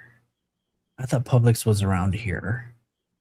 I think it might be on the other side, but I Oh, right could be here. wrong. Right Okay, here. yeah. Yeah. So this is quite, I mean, it's quite a walk from, hold on. It's quite a walk from Planet Fitness. So she walked all the way from Planet Fitness all the way down to here, the Publix supermarket. So where's Old Cherokee Road? Where's the apartment complex? Old Is Cherokee this Road. in that? Go to the top of the screen. I think it might be on the other picture that actually has the red line This one right here. Hold on. or the blue line. Yeah. It's somewhere at the top of that. It says Sunset right here. This one's a little hard to see. I see Renew Vitality Testosterone Clinic. That's not the one. Where does Bottom left, Joe, you passed South Cherokee, it says.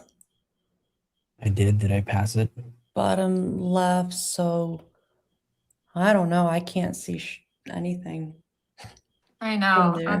I'm like, The more I zoom in, the blurrier it gets.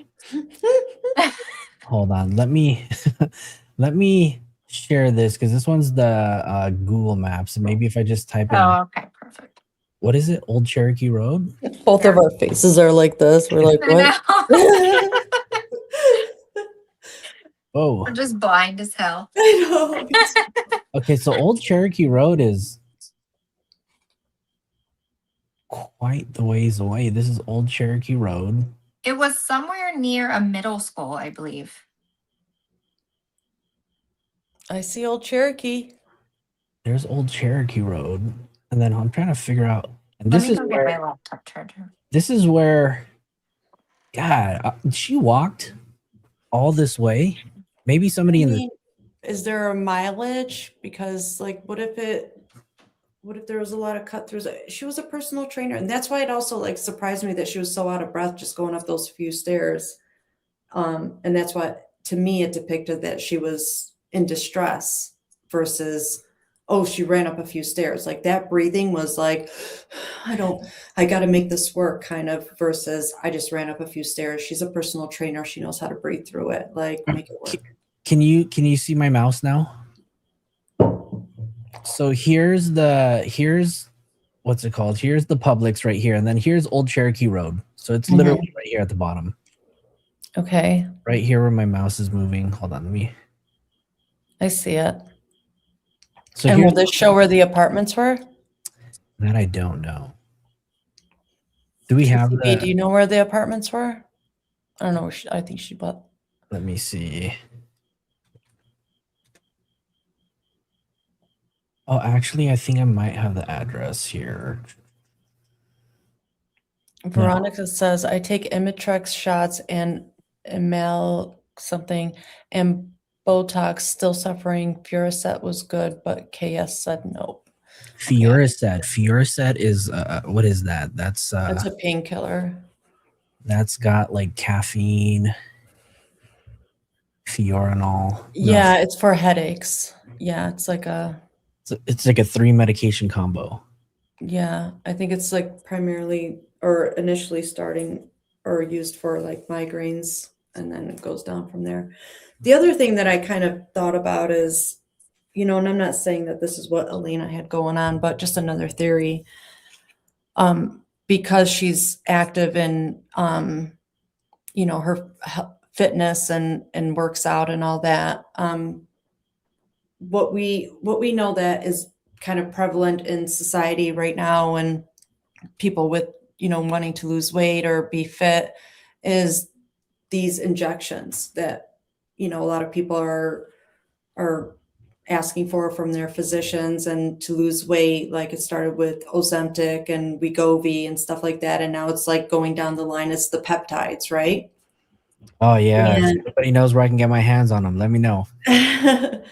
Well, what if she was using some peptides or some injections, and either those kind of messed with her mental stability and with her other medications, and or if there was some, domestic abuse or violence, with at the hands of her husband or, a significant other, what if he used these injections as a means of manipulating what she's putting into her body,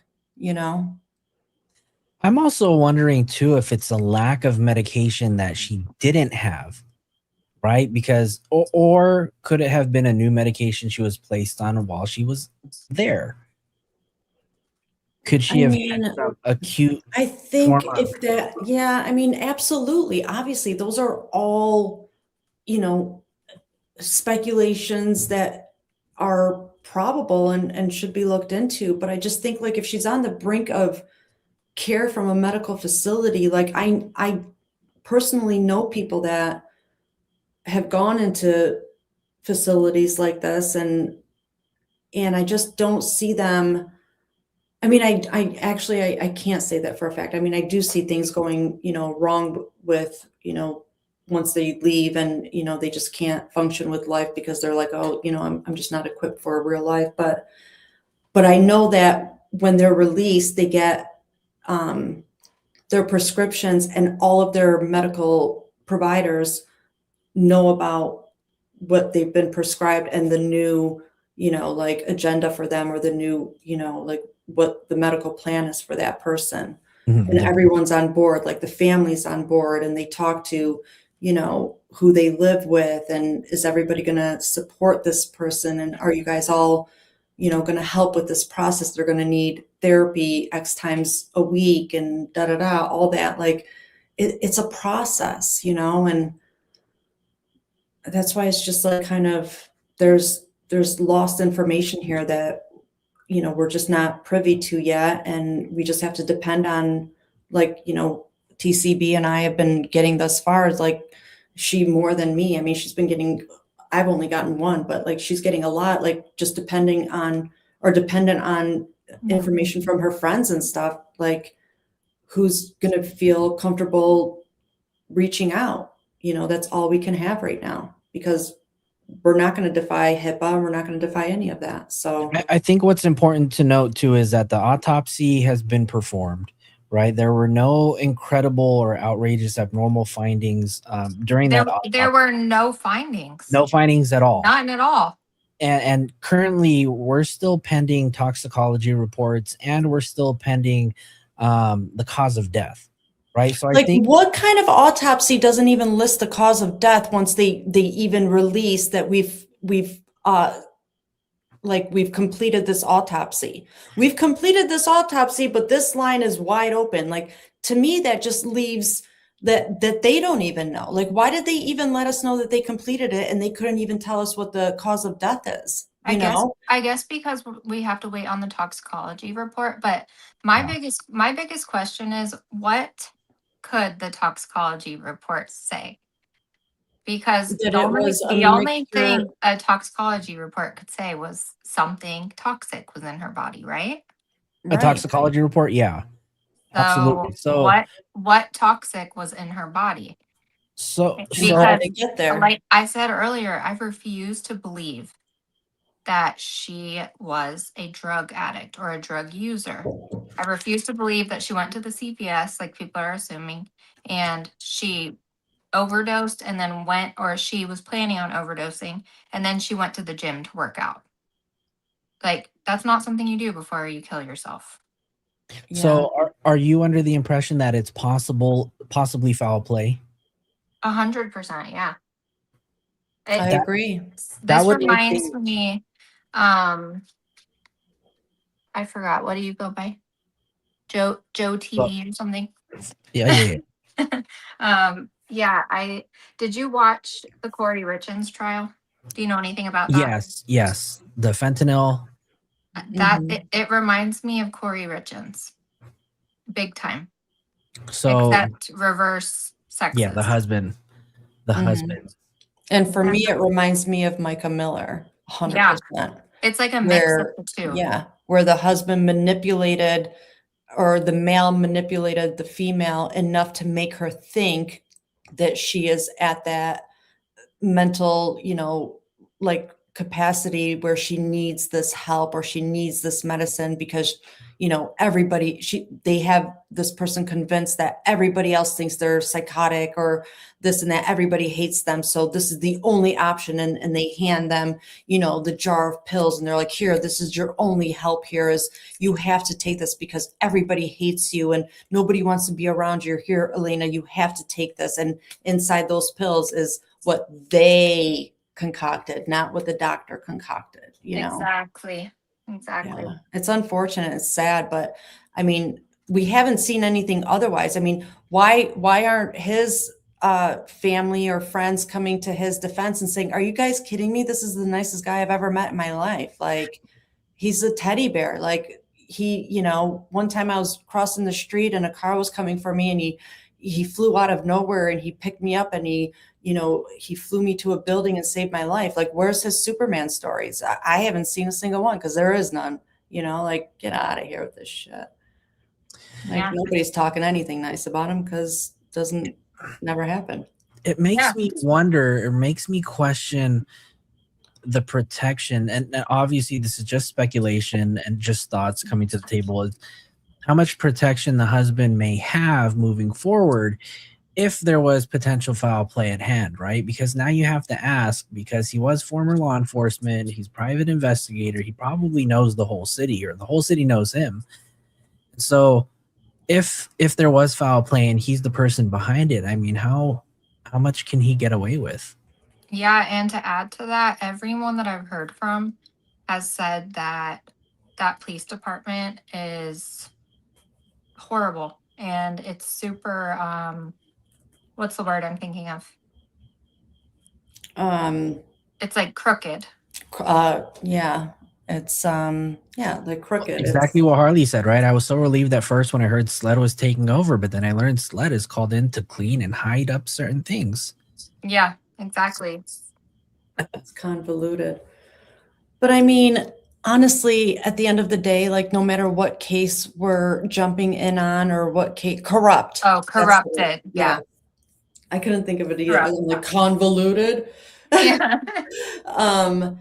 Like, we can always find flaws within the system, no matter what, like, but for me, I'm like, I have to just hold out hope for maybe there's just that one good guy within the precinct that's going to be like, you know what, I'm going to do the right thing and I'm going to turn everybody in, right? Like Natalie just said, if he's the dodgy cop, how does it affect all the cases that he's been involved in? Like, there's a chain of custody, and at some point somebody's going to be like, it could be the new guy on the team, or a cop that has too much on the line. Like, maybe a cop that just had triplets, and he's like, I can't afford for them to ruin my career, so I'm going to be the whistleblower.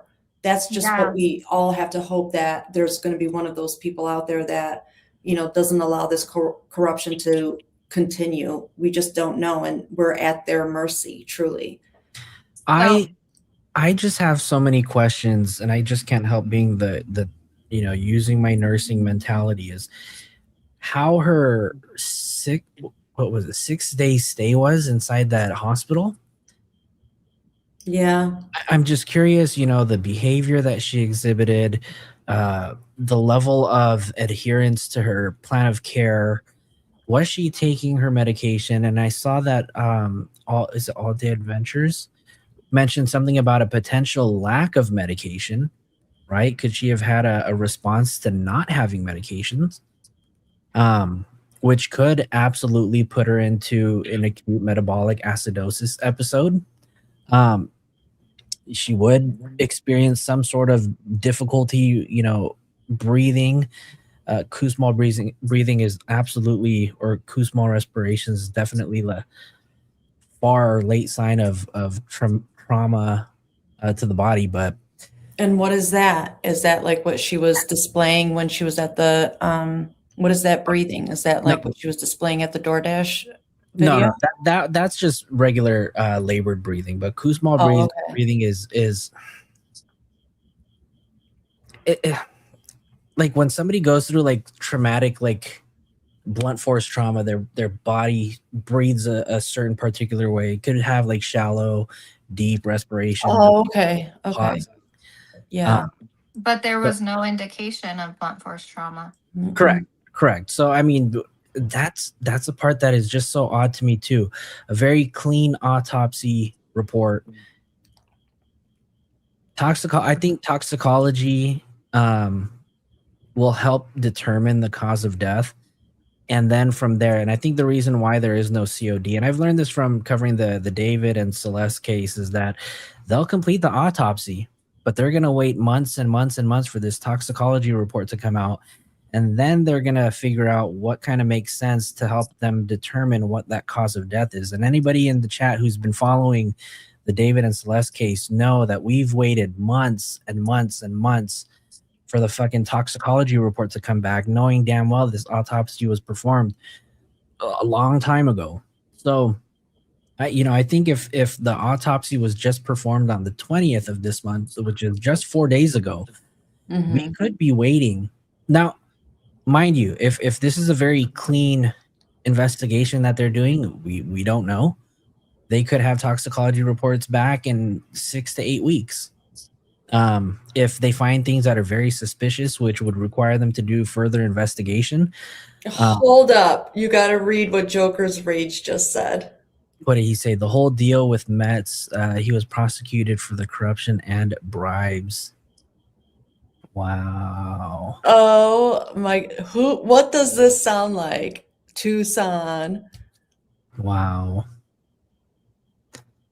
Yeah. I literally was waiting for, because I know I'm notorious for cutting everybody off, and I just did it again, but I was waiting to not cut anybody off. And I wanted to say, I think at this point, we just have to be patient, and people will start talking.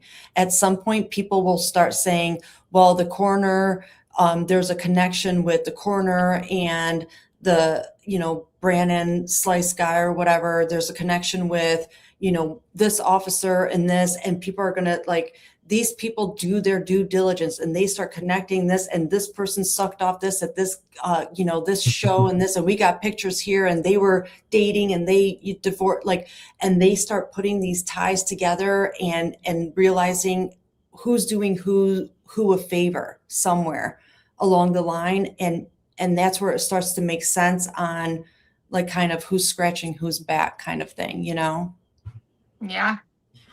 We might have a cover up on our hands. Who knows? I have something I want to add. Yes, please do. So I got a couple messages, and I just typed it out because I knew I was going to forget. So I'm glad I did, because I did forget. So I've gotten a couple messages. The first one was when she first went missing, before her body was ever found. This was 2 days after she went missing. Someone said that he was fired. This is all alleged. I have no idea if it's true.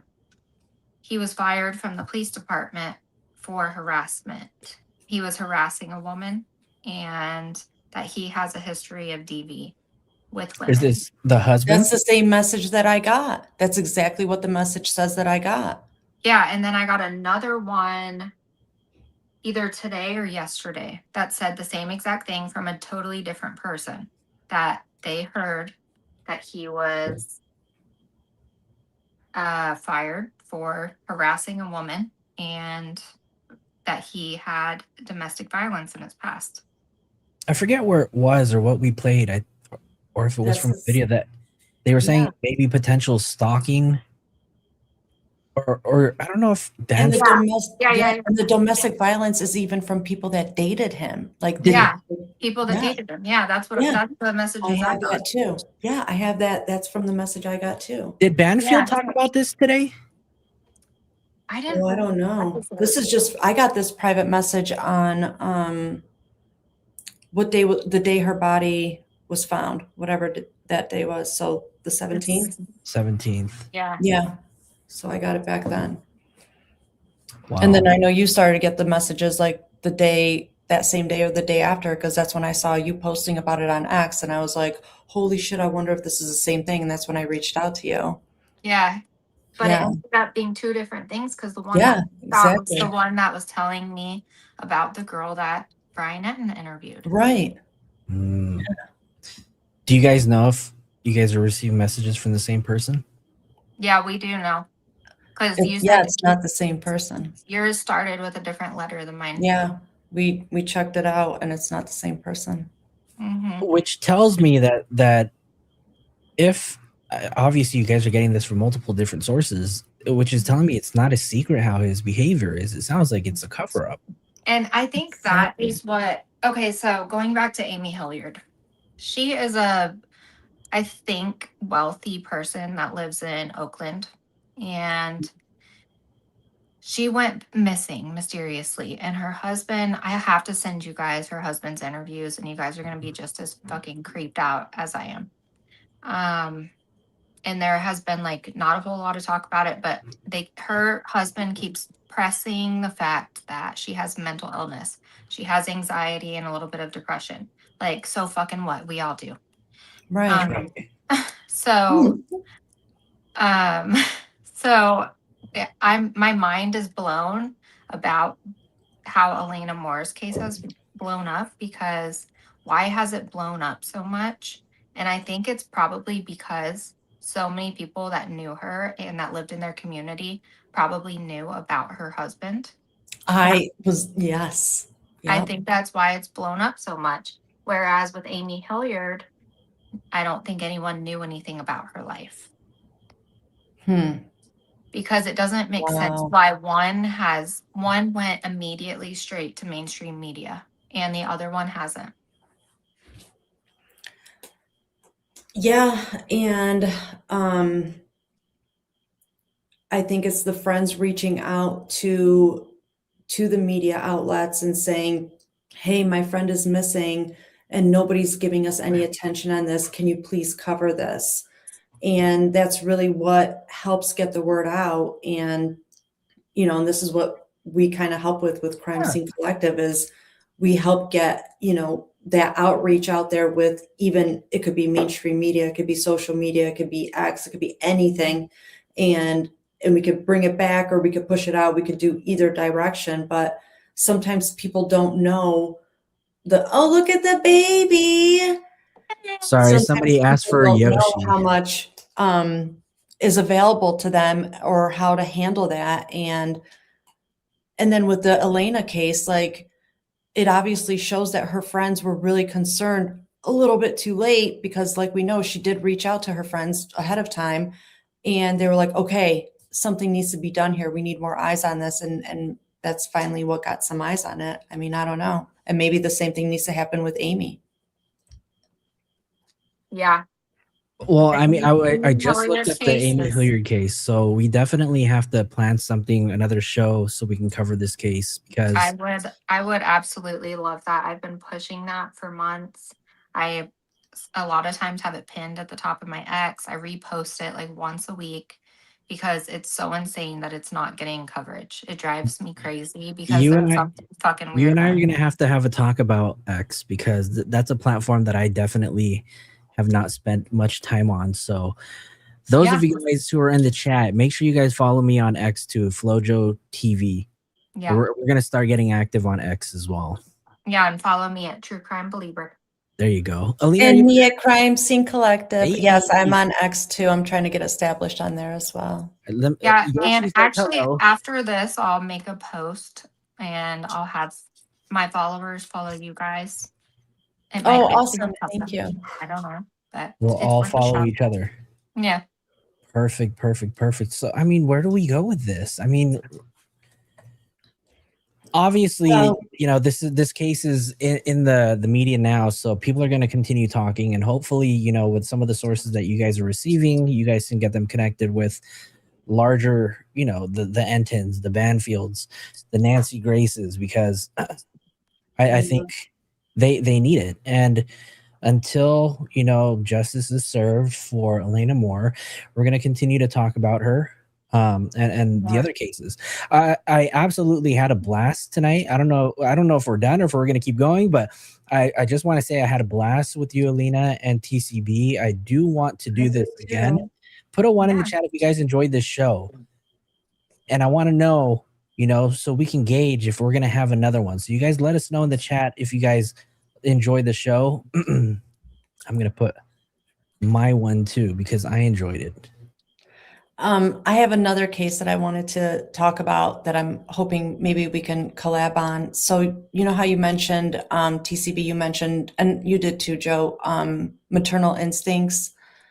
What's her name? Taylor? I can't remember her last name. Taylor But, Parker. so, you know, I mentioned how with Crime Scene Collective, how one thing that we do is we build groups on Facebook when a case happens, and we kind of make a case discussion on certain topics, like when we see that it'll be engaging or that there's not enough, you know, discussion about it. So one case that happened about 2 years ago was one that was pretty similar to the Taylor one, with maternal instincts. And it was a case out of Michigan.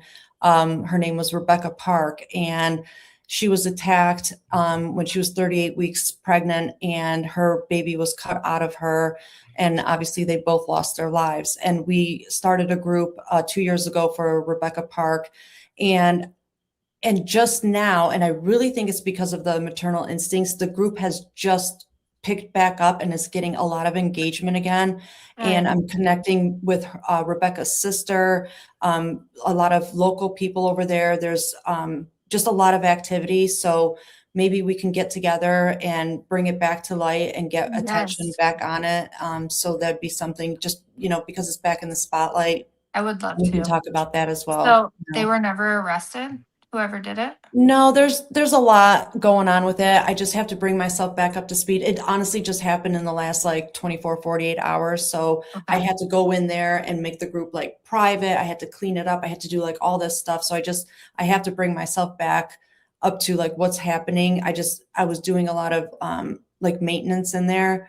So I'm just not where I should be. I'm just, you know, trying to keep up with everything. So I have to figure out where everything is. I know that there has been arrests. There has been, you know, because at some point they couldn't find the baby. And then I think they found it like shoved in a wall, hiding somewhere, because obviously it didn't make it. Like there's just all these different caveats to it. So, you know, I was just trying to keep up during the whole time. So, yeah, I'll update you guys and let you know. Absolutely. Well, I shared all of your links in the chat, so I do hope that everybody in the chat goes and follows TCB on X and on YouTube, and then follows Elena on X, YouTube, and TikTok. Awesome. Following on And TikTok. I'm also on TikTok, True Crime Belieber. Oh, let me get your link then. Hold on 1 second. Well,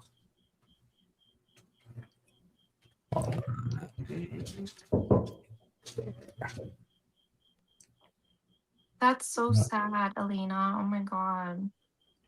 Yeah, I mean, it's a lot. Like yeah, it is sad. That breaks my heart. Have you guys been following the Lynette Hooker case? Yes, absolutely. I've been all over that one. I cannot wait for Carly to get justice. Yeah.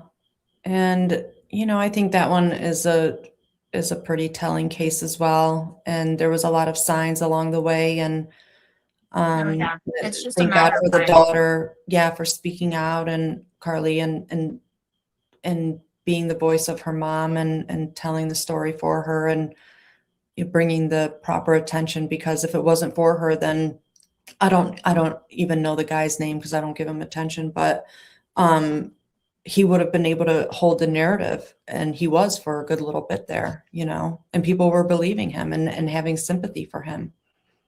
Yeah.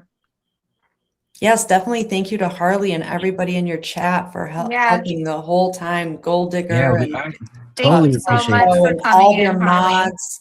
Thank you to your mods for helping out everything, and thank you for hosting tonight. Like, this was amazing. Yeah. And This- thank you so much for having me. I really appreciate it. Well, you are welcome back to the show anytime. Actually, I had a blast doing it. It's a lot. I don't know. I enjoy doing panel shows as opposed to just me going on by myself. So at least I can have other people kind of carry the conversation too. So it's nice to have other people on there. So I do appreciate TCB, True Crime Belieber, Elena for joining the show. Anything you want to share? Anything else? I mean, I think we dropped your links, but if you want to just remind everybody where they can find you. I think we're good. I just hope we can do this again, and we should just set like a routine so everybody can expect to see us like every so often and just cover these cases and give updates. I All agree. the Adventure says, incredible job, everyone. It was so natural for the three of you together. You need to do this often. Thank you. I love you, Cheryl. I think we absolutely can do this fairly often. So I mean, I'm definitely not opposed to it. So if you guys enjoyed it, we will absolutely do it again.